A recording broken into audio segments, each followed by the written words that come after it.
ጤና ይስጥልን ክቡራን ተመልካቾቻችን ፋና ሚዲያ ኮርፖሬሽን የፖለቲካ ፓርቲዎች ለናንተ ለክቡራን ኢትዮጵያውያን የፖሊሲ አማራጮቻቸውን የሚያቀርቡበት የክርክር መድረክ ተጀምሯል።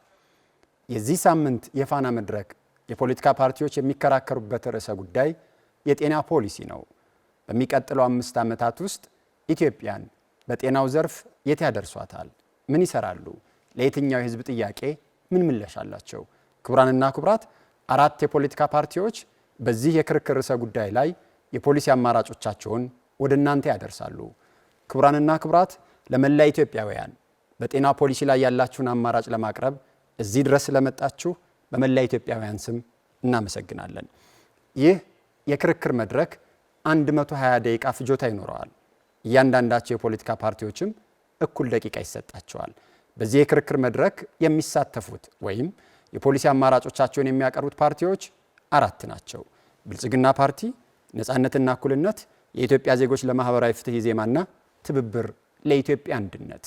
ክቡራንና ክቡራት በዚህ የክርክር መድረክ ላይ 5 ምዕራፎች በተለያዩ ደቂቃዎች ተከፋፍለው ለናንተ ተበጅተዋል።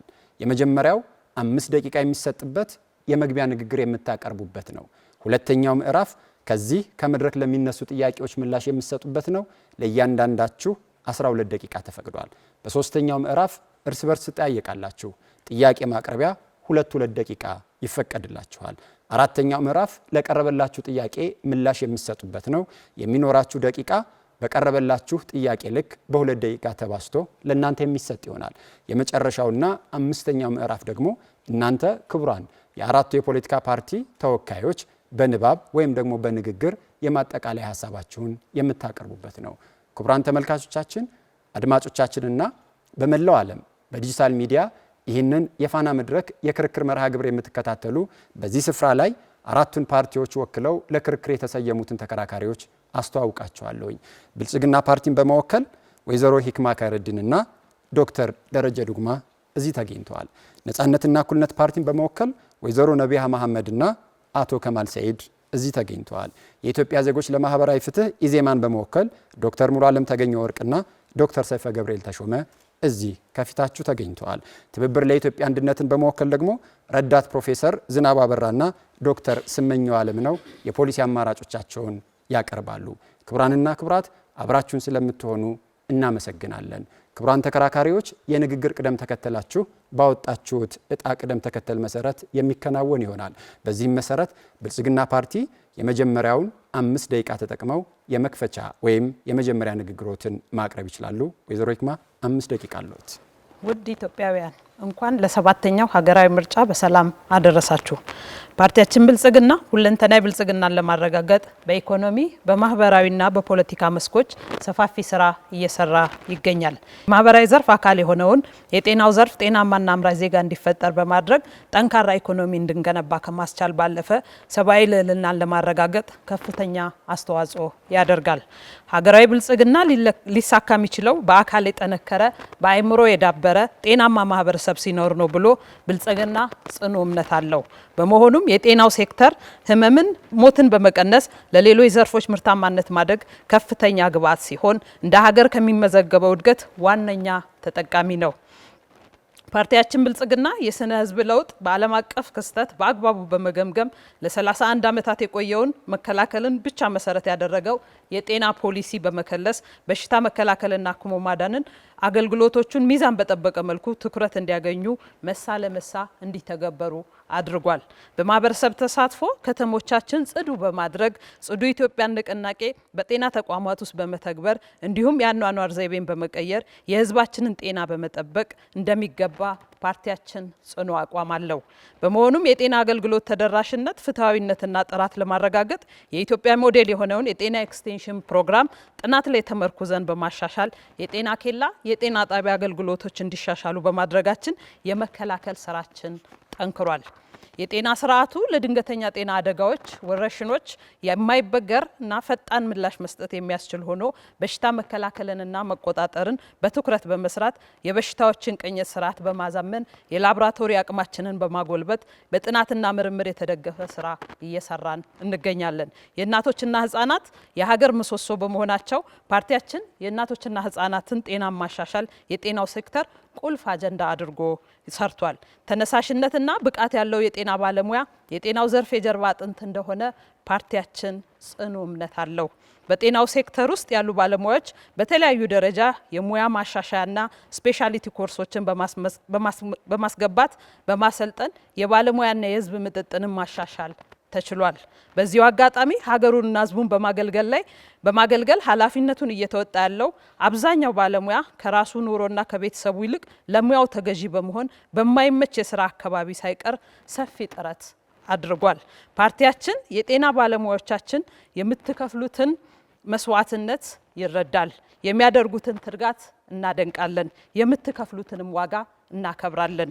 ጤና የሀገር መሰረት ስለሆነ የጀመርነውን ስራ በጋራ አጠናክረን እንቀጥላለን። ባሳለፍነው የምርጫ ዘመን ቃል በገባነው መሰረት በተሰራው ስራ በህዝባችንና በዓለም አቀፍ ተቋማት የተመሰከሩ ቀጣይነት ያላቸው ስኬቶች አስመዝግበናል። በጤና ተቋማት የሚወልዱ እናቶች ምጣኔ 80% ከፍ በማድረግ ጤና ኤክስቴንሽን ሰራተኞች ቤት ለቤት ባደረጉት የክትትልና ድጋፍ 2013 ከነበረው የእናቶች ሞት ምጣኔ 48% መቀነስ ችለናል። የህፃናትን ሞት ትርጉም ባለው መልኩ ቀንሰናል። 63 ሚሊዮን የሚሆኑ ዜጎች የጤና መድህን ተጠቃሚ እንዲሆኑ አድርገናል። ሀገራችን የህክምና ቱሪዝም ማዕከል በማድረግ በመንግስትና በግል ከፍተኛ ሆስፒታሎች በቴክኖሎጂ የታገዘ የስፔሻሊቲና ሳብ ስፔሻሊቲ አገልግሎቶችን በመስጠት ላይ እንገኛለን። ከ100 በላይ ሆስፒታሎች ስራ የጀመሩ ሲሆን 189 ሆስፒታሎች የህክምና አገልግሎት እንዲሰጡ ተደርጓል። የምግብ መድኃኒት ደህንነትን የህዝብ ጤና መሰረት በመሆኑ ብልጽግና ፓርቲ ጠንካራና ነፃ ገለልተኛ የምግብ መድኃኒት ቁጥጥር ስርዓት በመገንባት የህዝባችንን ጤና ለመጠበቅ አቋም ወስዶ እየሰራ ሲሆን የተሻለ የቁጥጥር ደረጃ ላይ ለመድረስ ችለናል። በጥቅሉ በሽታና መከላከል አክሞ ማዳን ፖሊሲያችን በመተግበር ባሳለፍነው ምርጫ ዘመን የዜጎች ህይወት የመኖር አማካይ ዕድሜ 65 ወደ 68 ዓመት ከፍ አድርገናል። ብልጽግናን መምረጥ ጤናማና አምራች ዜጋን መምረጥ ነው። ምልክታችን የመደመር የአንድነትና የትብብር የሆነው የስንዴ ነዶ ነው። ብልጽግናን ምረጡ። ብልጽግናን መምረጥ ሀገር መለወጥ ያቀደችውን እቅድ ማሳካት መቻል ነው። ጤናማ አምራች ዜጋ ለመፍጠር እንሰራለን። ብልጽግናን ይምረጡ። የምርጫ ምልክታችን የስንዴ ነዶ ነው። አመሰግናለሁኝ። ነጻነትና እኩልነት ፓርቲ ወይዘሮ ነቢያ 5 ደቂቃ አለዎት። አመሰግናለሁ። የተወደዳችሁና የተከበራችሁ የሀገራችን ህዝቦች ከሁሉ አስቀድሜ በመላ የነጻነትና እኩልነት ፓርቲ አባላትና አመራሮች ስም የከበረ ሰላምታዬን እያቀረብኩ የሀገራችንን የጤና ዘርፍ በተመለከተ አጭር የመነሻ ሀሳብ አቀርባለሁ። ውድ የሀገራችን ህዝቦች፣ የጤናው ዘርፍ ነባራዊ ሁኔታ ሀገራችን ተላላፊ የሆኑ በሽታዎች፣ የእናቶችና ህጻናት ጤና እክሎች እንዲሁም ተላላፊ ባልሆኑ በሽታዎች ምክንያት ዜጎች የሚታመሙበትና የሚሞቱበት ሁኔታ አሳሳቢ ደረጃ ላይ ይገኛል። ከጤና ተቋማት ተደራሽነት ጋር ተያይዞ ሰፊ ክፍተት ያለ ሲሆን ተቋማቱ የሚሰጡት አገልግሎት ውስንነት የጤና ዘርፉን ችግር እንዲባባስ አድርጎታል። አገልግሎቶች ኢፍትሐዊ ተደራሽነት ያላቸው ከመሆናቸውም ባለፈ ጥራታቸውን የጠበቁ አይደለም። ለዚህም እንደ ምክንያት ሊጠቀሱ ከሚችሉ ጉዳዮች ውስጥ የህክምና መሳሪያዎች ግብዓቶች አለመሟላት፣ የጤና ባለሙያዎች ሙያ ማሻሻያ ስልጠናና ማነቃቂያ አለማግኘት፣ መንግስት በጤናው ዘርፍ የሚያወጣው የውጭ ድርሻ አናሳ መሆንና በእርዳታ ላይ ጥገኛ መሆኑ፣ የህክምና አገልግሎት ወጪ መናር፣ የግብዓት አቅርቦቱ ከውጭ በሚገቡ መድኃኒትና ህክምና መሳሪያዎች ላይ ጥገኛ መሆኑ ይጠቀሳሉ። ከዚህ አንጻር የጤና ዘርፍን በተመለከተ ነጻነትና እኩልነት ፓርቲ የጤናውን ዘርፍ ሪፎርም ማድረግ ይፈልጋል። በመጀመሪያ ደረጃ የጤና ፖሊሲ ዘመኑን በሚዋጅ ቴክኖሎጂ መሰረት ባደረገና በዓለም የላቀ ምርታ ያመጡ ሀገራት የሚከተሏቸውን መርሆች ተግባራት በማድረግ ከሀገራችን ነባራዊ ሁኔታ ጋር ባገናዘበ መንገድ እንዲሻሻል ያደርጋል። የጤና ሴክተሩ ከፖለቲካ ፓርቲ አገልጋይነት ወጥቶ በሙያው የላቀ ደረጃ ላይ በደረሱ ሰዎች እንዲመራ ያደርጋል። በጤናው ዘርፍ ያሉ ኤጀንሲዎች ማዕከላት ሚናቸውን ማሳደግና ለጤና ዘርፍ ያላቸውን አስተዋጽኦ እንዲያድጉ ይደረጋል። የከተማ የአርብቶ አደር ጤናን በተለየ ሁኔታ ለመምራትና ለማቀናጀት በሚያስችል መንገድ ሊያግዙ የሚችሉ ስራዎች ይሰራሉ። የጤናው ዘርፍ ፋይናንስን በተመለከተ መንግስት በጤናው ዘርፍ ያለው የውጭ ድርሻ ሁለንተናዊ በሆነ መንገድ ይሻሻላል። የአገልግሎት ተደራሽነትና ጥራትን ለማሳደግ የሚያስችሉ ተጨማሪ እርምጃዎች ይወሰዳሉ። ከዚህም አንጻር የመሰረተ ልማት ማሻሻል፣ የፍትሃዊ ተደራሽነትን ማጥበብ፣ ግዙፍ የሕክምና መሳሪያዎችን መትከል የሚያስችል የጤና ተቋማት ግንባታና ማስፋፊያ ላይ ትኩረት አድርጎ የሚሰራ ይሆናል። የጤና ባለሙያዎችን ለማበረታታትና የአገልግሎት ጥራትን ለማሻሻል አፈጻጸምን መሰረት ያደረገ የክፍያ ስርዓት ይተገበራል። የጤናው ዘርፍ የፋይናንስ ስርዓትን ዘላቂና የተረጋጋ ለማድረግ የሚረዱ ተግባራት ይፈጸማል። የመድኃኒትና ቴክኖሎጂ ሌሎች ግብዓቶችን በተመለከተ የመድኃኒት ሕክምና መሳሪያና ግብዓቶችን በሀገር ውስጥ ለማምረት የሚቻልበትን ሁለንተናዊ ድጋፍም ያደርጋል። በህሙማንና ጤና ተቋማት ላይ ከፍተኛ የኢኮኖሚ ጫና ለሚፈጥሩ የጤና እክሎች እንደ ኩላሊት፣ የልብ፣ የካንሰር ወዘተ ህመሞች ላይ የግብዓት አቅርቦት መንግስት ልዩ ድጋፍ ያደርጋል። የባህል ሕክምናና አገር በቀል እውቀቶችን ለማዘመን የሚያስችሉ ተግባራትን ያከናውናል። አገልግሎት አሰጣጥንም በተመለከተ የጤና ስርዓቱ የበሽታ መከላከልን መሰረት ያደረገ የማህበረሰቡን ጤና ነክ ክህሎት በሚያሳድግና የጤናን ማህበራዊ ወሳኞች ማዕከል ባደረገ መንገድ የሚደራጅ ይሆናል። ጥራቱን የጠበቀ ወጪ ቆጣቢ፣ ፍትሐዊና ተደራሽ የጤና አገልግሎት ስርዓት ይደራጃል። የጤናው ዘርፍ ሰራተኞችና ባለሙያዎችን በተመለከተ የጤና ባለሙያዎችን እውቀትና ክህሎት ለማሳደግ የሚያስችል ተከታታይ የስራ ላይ ስልጠናዎች፣ የደረጃ እድገትና ማሻሻያዎች ተግባራዊ የምናደርግ ይሆናል። የጤና ባለሙያዎችን ሰራተኞችን ለማበረታታት የሚያስችሉ ገንዘብና ገንዘብ ነክ ያልሆኑ ማበረታቻዎች ይደረጋሉ። የጤና መረጃ ስርዓትን በተመለከተ የጤና መረጃን የሚያፈልቁ ተቋማት የተሻለ አቅም እንዲኖራቸው በማድረግ በየደረጃው ያሉ የጤና ተቋማትን ለውሳኔ አሰጣጥ መጠቀም የሚቻልበትን አሰራር ዘዴ የሚዘረጋ ነው የሚሆነው። የጤና ስርዓቱ የሚያመነጨው መረጃ እውነታን መሰረት ያደረገና ጥራቱን የጠበቀ እንዲሆን የሚያስችሉ የመረጃ አሰባሰብ፣ አያያዝና አጠቃቀም ስርዓት የሚፈጠር ነው የሚሆነው። የጤና መረጃ በቴክኖሎጂ የታገዘ ዲጂታል እንዲሆን የሚያስችል ከፍተኛ ኢንቨስትመንት ይደረጋል። የማህበረሰብን ተሳትፎ በተመለከተ የግል የጤና ተቋማት ሚና እንዲያድግ የሚያስችሉ አሰራሮች ይዘረጋሉ። በዚህ ረገድ በአገልግሎት አሰጣጥ ሂደት የመንግስትና የግል ተቋማት በትብብርና በቅብብሎሽ መስራት የሚያስችላቸውን አሰራር ይዘረጋል። የጤና ሙያ ማህበራት በጤናው ዘርፍ እድገት ላይ ያላቸውን ተሳትፎ ማሳደግ የሚያስችሉ ተግባራት ይከናወናል። በጤናው ዘርፍ የበጎ ፈቃደኞች፣ ተጽዕኖ ፈጣሪ ማህበረሰብ መሪዎች፣ ወጣቶችና ሴቶች ሚና ሊያሳድጉ የሚችሉ ተግባራት ይሰራሉ። ምልክታችን ነጻነትና እኩልነት ፓርቲ ነው። ምልክታችንን ብዕር ነው። እንዲመርጡን እላለሁ። አመሰግናለሁ። አመሰግናለሁኝ። ኢዜማ ዶክተር ሰይፈ ገብርኤል 5 ደቂቃ አለዎት። አመሰግናለሁ። ለመላው ኢትዮጵያውያን ውድ ዜጎች እንኳን ለ7ኛው ሀገር አቀፍ ምርጫ በሰላም አደረሳችሁ።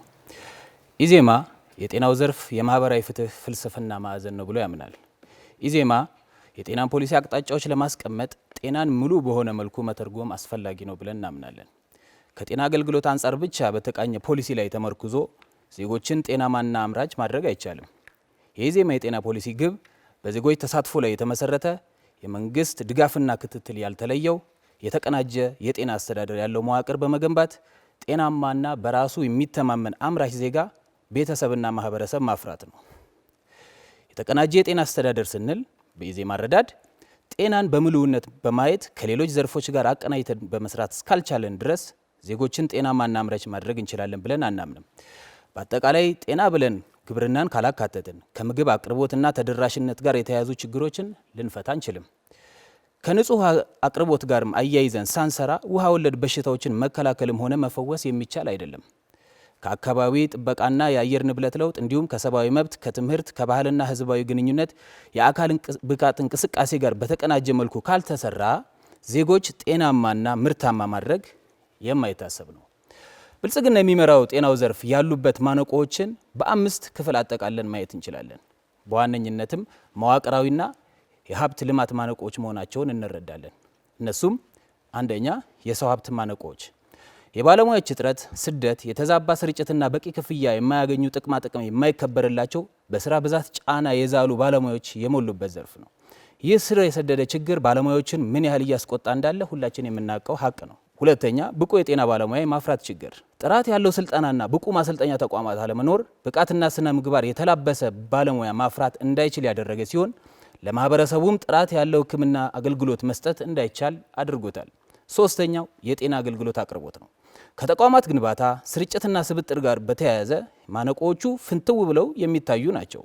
አራተኛው የሕክምና መገልገያዎችና የመድኃኒት አቅርቦት የሀገር ውስጥ ምርታማነት በማይበረታታበት እርዳታና ኢምፖርት ላይ የተጣበቀ በቂ አቅርቦት የሌለበት እንደውም ያለውም ትንሽ አቅርቦት የቁጥጥርና የስርጭት መዛባት ሰለባ የሆነበት ዘርፍ ነው። አምስተኛውና ዋነኛው የበጀት ችግር በእርዳታ ላይ ጥገኛ የሆነ እጅግ አነስተኛ በጀት እንደውም WHO ከሚያስቀምጠው ስታንዳርድም በታች የወረደ በጀት የሚመደብበት ነው።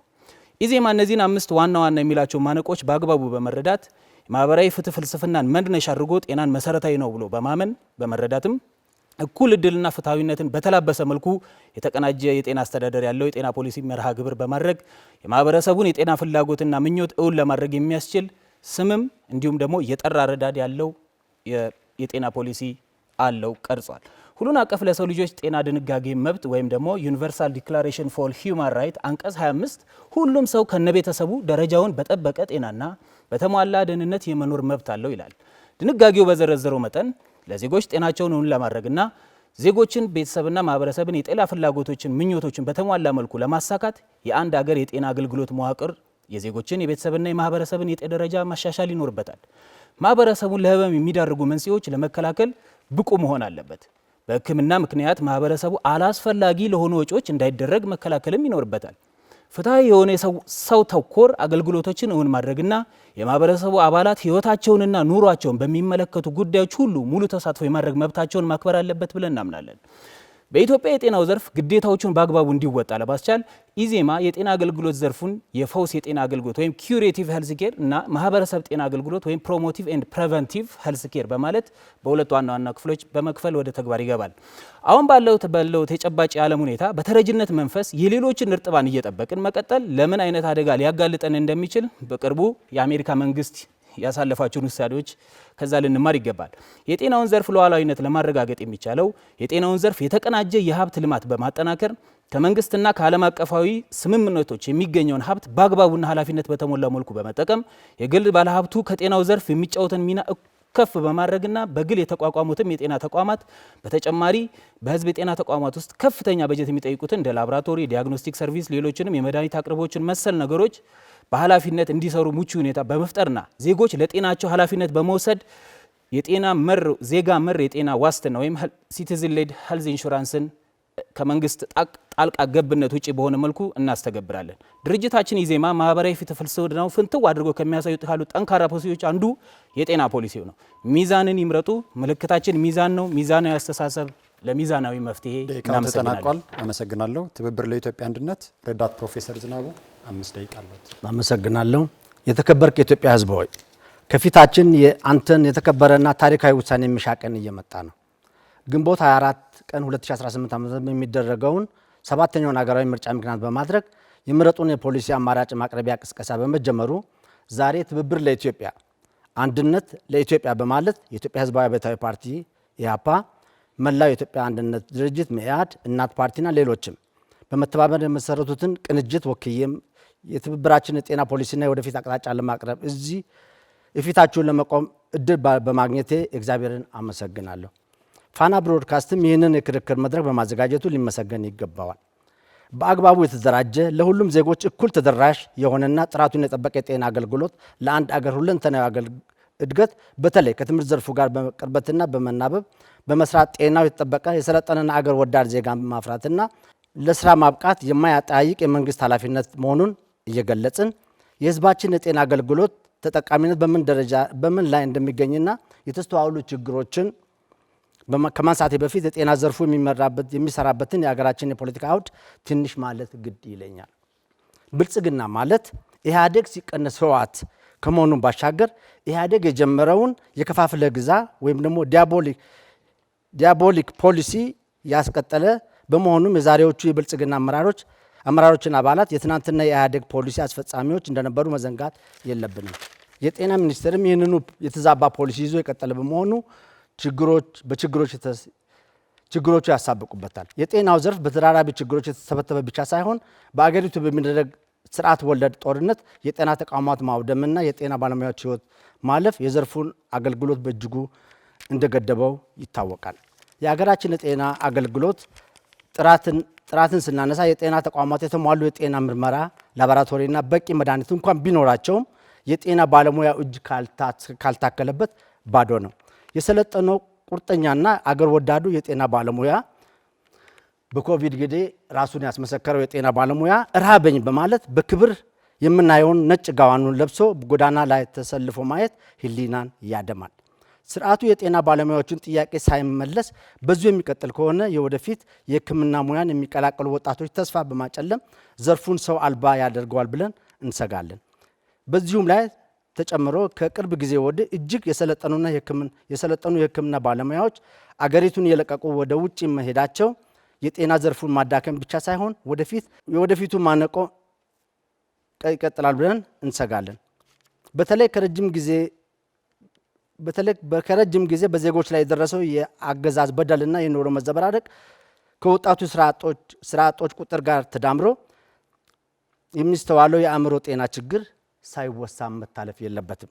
ጥናቶች እንደሚያሳዩት ኮመን ሜንታል ኢልነስ ወይም ደግሞ ዲስኦርደርስ በአገራችን ውስጥ አንድ ሰው ከአምስቱ ውስጥ እንደሆነ ይዘግባሉ።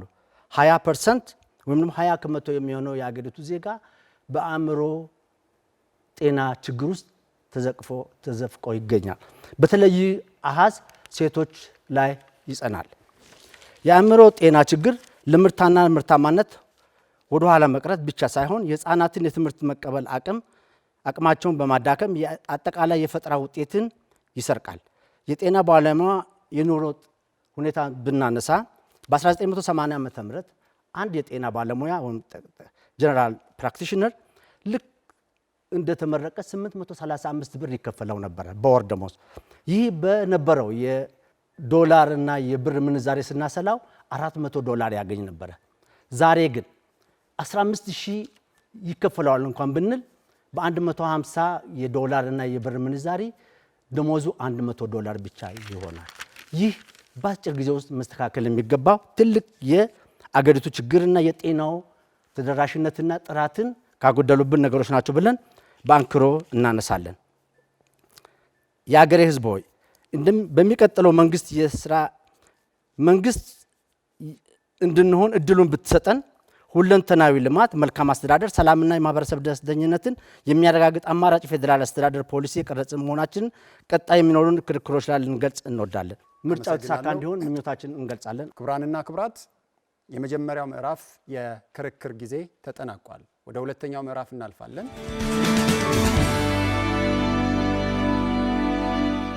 ክቡራንና ክቡራት፣ ወደ ክርክሩ ሁለተኛው ምዕራፍ አልፈናል። በክርክሩ ሁለተኛው ምዕራፍ እናንተ ክቡራን ተከራካሪዎች ከዚህ ከመድረክ ለሚነሱላችሁ ጥያቄዎች ምላሽ የምትሰጡበት ነው። እያንዳንዳችሁ 12 ደቂቃ ተፈቅዶላችኋል። የጥያቄ ቅደም ተከተል የሚሆነው ቀደም ሲል ባወጣችሁት ዕጣና ቀደም ሲል ባደረጋችሁት ንግግር ቅደም ተከተል ይሆናል። ከብልጽግና ፓርቲ ጀምራለሁኝ። ብልጽግና ፓርቲ በማኒፌስቶአችሁ ላይ ለጤና ዘርፉ ከፍተኛ ትኩረት እንደተሰጠ አስቀምጣችኋል። ነገር ግን ከሀገሪቱ አጠቃላይ በጀት ውስጥ ለጤና ዘርፍ እየተሰጠ ያለው ከ5 በመቶ አይበልጥም። ይሄ ከዓለም አቀፍም ከአፍሪካ ስታንዳርድም ያነሰ ነው። እንዲህ ያለ መንግስት ለጤና ዘርፍ ትኩረት ሰጥቻለሁ የሚለው ከምን መነሻ ነው? ትኩረት ለመስጠታችሁ ማረጋገጫው የቱ ነው? አመሰግናለሁ። ውድ ኢትዮጵያውያን እንኳን ለሰባተኛው ሀገር አቀፍ ምርጫ በሰላም አደረሳችሁ። ቀደም ብሎ ባልደረባዬ ወይዘሮ ሂክማ በአጠቃላይ በጤና ላይ ያለንን አቋምና የሰሩ ስራዎችን በመጠኑ በትንሹ ገልጸዋል። አሁን ለተነሳው ጥያቄ የለውጡ መንግስት የጤና ሴክተር መምራት ሲጀምር ለጤና ሴክተር ሲመደብ የነበረው በጀት ከ59 ቢሊዮን ብር በላይ አይደለም። በ2017 ይሄንን አሃዝ ወደ 143 ቢሊዮን ብር ከፍ ማድረግ ተችሏል። ያ ብቻም ሳይሆን ቀደም ብሎ እንደተገለጸው የውጭ ድጋፍ ላይ ጥገኛ ነው የተባለው ትክክል አይደለም። የውጭ ድጋፎች እየቀነሱ እንደመጡ በጣም ይታወቃል። ይህንን ለመፍታት መንግስታችን በርካታ ስራዎችን እየሰራ ይገኛል። አንዱ የጤና መድን ስርዓትን እስከ ታችኛው መዋቅር ድረስ ማስፋት ነው። በዚህ ላይ ከ20 ቢሊዮን በላይ የሚሆን ሀብት በጤና መድን ስርዓቱ እየተንቀሳቀሰ ነው ያለው። ከዛም ባሻገር የተለያዩ አማራጭ የፋይናንሲንግ ስርዓቶችን ወደ ስራ እያስገባ እንገኛለን። ለምሳሌ ከግል ጤና ተቋማት ወይም ደግሞ በአጠቃላይ ከግል ሴክተር ጋር አብሮ መስራት ሰፋፊ ውጤቶች እየመጡበት ይገኛሉ። ከዛም ባሻገር መንግስት በተለያዩ እርከኖች በተለይ ለእናቶችና ለጤና አገልግሎት እንዲሁም ደግሞ በመጀመሪያ ደረጃ ጤና አሃድ በርካታ አገልግሎቶችን በጤና በነፃ እየሰጠ ይገኛል። አጠቃላይ ዓመታዊ በጀት ውስጥ ለጤና ዘርፍ እየሰጣችሁት ያለው በጣም ዝቅተኛ ነው የሚል ነው። አሁን 141 ቢሊዮን ቢደርስም ከ1 ትሪሊዮን በጀት ውስጥ ነው እየሰጣችሁ ያለውትና ከዓለም አቀፉ ስታንዳርድም በታች ነው። ከዓለም አቀፍ ስታንዳርድ በጀት የሚመድብ ፓርቲና መንግስት እንዴት ለጤና ዘርፍ ትኩረት ሰጥቻለሁ ሊል ይችላል ነው? ከበፊቱ ከነበረው መጀመሪያ ሲመደብ ከነበረው በእጅጉ እየተሻሻለ መጥቷል። ይሁን እንጂ አሁንም ክፍተት አለ። ከመንግስት በጀት የጤናው ድርሻ አሁን ካለው የቀደመው ይበልጣል። አሁን ያለው ግን ያንሳል። በቁጥር እየጨመረ ነው ያለው። በቁጥር ከበፊቱ ቀደም ብዬ እንደገለጽኩኝ በርካታ መሻሻሎችን አሳይቷል። አሁንም ግን ክፍተት እንዳለ አዎ ትክክል ነው። ለዚህ ነው ለጤና ዘርፍ ትኩረት የሰጠ መንግስት አይደለም የሚል ጥያቄ የሚቀርብባቸው። ከሱ ብቻ ሳይሆን የኛ ወጪዎችን የምናስተናግደው ከበርካታ ቦታ ነው። መንግስት የሚመድበው እንዳለ አንድ ነገር ሆኖ ከዛ ውጪ ግን በጤና መድን ከግል የሚመጣ እንዲሁም ደግሞ ከተለያዩ አጋር ድርጅቶች ጋር በተለያየ መንገድ በጋራ የምንሰራቸው ስራዎች አሉ። ከግል አጋር ላይ ማግኘታችሁ እኮ የግል ከውጭ የሚመጣ እርጥባን ጥገኛ መሆናችሁን ነው የሚያሳየው እና የብሰው ትችትም ይሄ ነው። ከውጭ የሚመጣው በእርዳታ የሚመጣው ገንዘብ ከጊዜ ወደ ጊዜ እየቀነሰ መምጣቱ ይታወቃል። ያም ሆኖ ግን ወደ ሀገራችን የመጡ በአግባቡ እንጠቀማለን። ከዛ ውጭ ግን አማራጭ የጤና ፋይናንሲንጎችን በአግባቡ ወደ ስራ እየገባ እንገኛለን። ይህን ስል አሁንም ክፍተት እንዳለ ይታወቃል። መንግስትም በማኒፌስቶችን ውስጥ እንዳስቀመጥ ነው በቀጣይነት ለጤና ሴክተር የሚመደበው በጀት እየጨመረ እንደሚሄድ መንግስትን የአቅም ማዕከል በማድረግ በቀጣይነት በስፋት ለሴክተሩ የሚመጣ በጀት እንዳለ አስቀምጠናል። በማኒፌስቶችሁ ላይ ለዘርፉ ትኩረት በመስጠት ከውጭ የሚገቡ መድኃኒትና የሕክምና መሳሪያዎች በሀገራችን እንዲመረቱ አድርገናል ብላችኋል። ይሄኛውንም እንደ ስኬት አስቀምጣችኋል። የመድኃኒትና በኢትዮጵያ ባሉ የመንግስት ሆስፒታሎች 40 በመቶ የአስፈላጊ መድኃኒቶች እጥረት እንዳለባቸው ያሳያሉ። ዜጎቹም እጥረቱን በምሬት ይገልጹታል። አሻሻልን የምትሉት አቅርቦት የቱ ጋር ነው ያለው? በአግባቡ አሻሽለናል። በተለይ ባለፉት የለውጥ ዓመታት 5 ዓመታት ውስጥ በርካታ ጥረቶችን አምጥተናል። አንዱ መድኃኒትና ሕክምና መሳሪያ አቅርቦት ስንል ለሁለት ከፍለን ማየት ያስፈልጋል። ከጤና ፕሮግራም ጋር ያለ ለምሳሌ የኤችአይቪ መድኃኒት፣ የክትባት፣ የቲቢ፣ የወባ ጋር ተያይዞ ከ95 ከመቶ በላይ ለማህበረሰባችን ተደራሽ ማድረግ ችለናል። በዚህ ላይ ያን ያክል የሚሰማ ክፍተት የለም። ይሁን እንጂ ሌሎች መደበኛ መድኃኒቶች ላይ ክፍተቶች እንዳሉ መንግስትም ያውቃል። በዚህ ላይ ደግሞ ከፍተኛ ጥረት እያደረገን እንገኛለን። ለምሳሌ በመድኃኒት አቅርቦት አገልግሎት በአመት ከ50 ቢሊዮን በላይ የሚገመት መድኃኒቶችን ገዝተን ወደ አገር ማስገባት ችለናል። ከዚህ ውስጥ በክፍተት የምናያቸው በቂ በጀት በሁሉም ጤና ተቋማት ውስጥ አለመመደብ እንደ ክፍተት የምናየው ነው። አጠቃቀሙም ጋር ክፍተት እንዳለ መንግስት በደንብ ያውቃል። ይህንን ለማሻሻል 50 ቢሊዮን ብር ለመድኃኒት አወጣለሁ የሚለው መንግስት በራሱ ተቋማት መድኃኒት አይገኝም። ይሄ ብቻ አይደለም።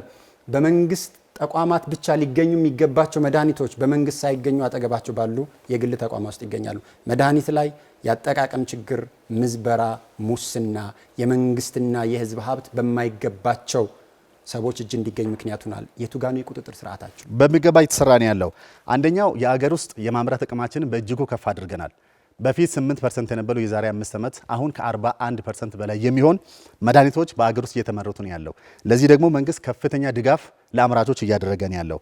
ከዛ ባሻገር አገር ውስጥ ከፍተኛ በጀቶችን ከተለያየ ቦታ በመመደብ ተጨማሪ ግብዓቶች ወደ አገር እንዲገቡ ጥረት እየተደረገ ነው ያለው። ውል የተገባለት እያንዳንዱ ጤና ተቋም በተለይ በዚህ ዓመት ከ5000 በላይ የሚሆኑ ጤና ተቋማት ከመድኃኒት አቅራቢ አገልግሎት ጋር ውል በመግባት በቀጥታ በጀታቸውን እያሳወቁ መድኃኒት በዚያ በኩል ኃላፊነት ተሰምቶ እየገባ ነው የሚገኘው። መድኃኒት የት ነው ያለው? በመንግስት ተቋማት ውስጥ መድኃኒት አጣን እያሉ ነው ዜጎች። ሁሉም አይደለም፣ ውስን በተለይ የካንሰር መድኃኒቶች እንዲሁም ደግሞ ተላላፊ ያሉ መድኃኒቶች ጋር ክፍተቶች እንዳሉ በደንብ ይታወቃል። አንዳንድ መድኃኒቶች ላይ አሁንም ክፍተት አለ። ምክንያቱም አገር ውስጥ ማምረት ብንጀምርም ከውጭ የምናስገባቸው በርካታ መድኃኒቶች አሉ። እነዚህ ዓለም አቀፍ ማጓጓዣ ስርዓቶች አንዳንድ ጊዜ ሊስተዋገሉ ይችላሉ። በ50 ቢሊዮን ስልም ደግሞ አንዳንድ ተቋማት ላይ ክፍተቶች ሊኖሩ ይችላሉ። ስለዚህ በሙሉ አቅርበናል እያልኩ አይደለም፣ ክፍተቶቹ አሉ በየቦታው። ይህንን ለማስተካከል በቀጣይነት በስፋት የሚሰራ ሆኖ የአጠቃቀም ስርዓቱን ለመሸፈን የመረጃ ስርዓትን ዲጂታላይዝ ማድረግ ጀምረናል። የወረርሽኝ ምላሽ መስጠት አቅምን በተመለከተ ብዙ በዘርፉ ያጠኑ ምሁራን የሚያቀርቡት ጥያቄ የወባ ወረርሽኝን በወረርሽኝ ደረጃ እንዳይከሰት አድርጋ የነበረች ሀገር በወባ ወረርሽኝ በሚሊዮኖች የሚቆጠሩ ዜጎች የሚያዙባትና በሺዎች የሚቆጠሩ የሚሞቱባት አድርጋችኋታል የሚል ጥያቄ አለ። እናንተ ግን ወረርሽኝ የመከላከል አቅማችንን አሳድገናል ትላላችሁ። መሬት ላይ ያለው እውነትና የእናንተ ሀሳብ የተለያየ ነው። በሚገባ ወረርሽኝ መከላከል ላይ በኮቪድ-19 በመርበርግ ቫይረስ በአጭር ጊዜ በመቆጣጠር ኢትዮጵያ በዓለም አቀፍ ደረጃ እውቅና አግኝታለች። ህዝባችንም ያውቃል። ከወባ ጋር ታይዞ በወባ ወረርሽኝ ምክንያት የተከሰተው እየመጣው ትክክል ከወባ ጋር ታይዞ በርካታ ስኬቶች አሉን። ይሁን እንጂ ባለፉት 2-3 ዓመታት የወባ ቁጥር መጨመሩ ግልጽ ነው። እኛም እየሰራን ነበር። ምክንያቶቹ በአብዛኛው በዓለም አቀፍ ደረጃ የተከሰተ ነው። በአፍሪካ ደረጃም ያለ ጉዳይ ነው። የአየር ንብረት ለውጥ መከሰት እንዲሁም ደግሞ ወባ ቀንሷል በማለት መዘናጋትም አልፎ አልፎ እየታየ መሆኑ ከዛም ባሻገር የወባ ትንኝም ጸባይ መቀየሩ አለ። የህብረተሰቡ መዘናጋት እንደ ህብረተሰቡ ችግር ነው የምታቀርቡት? ትክክል። እሱን እየሰራንበት ነው።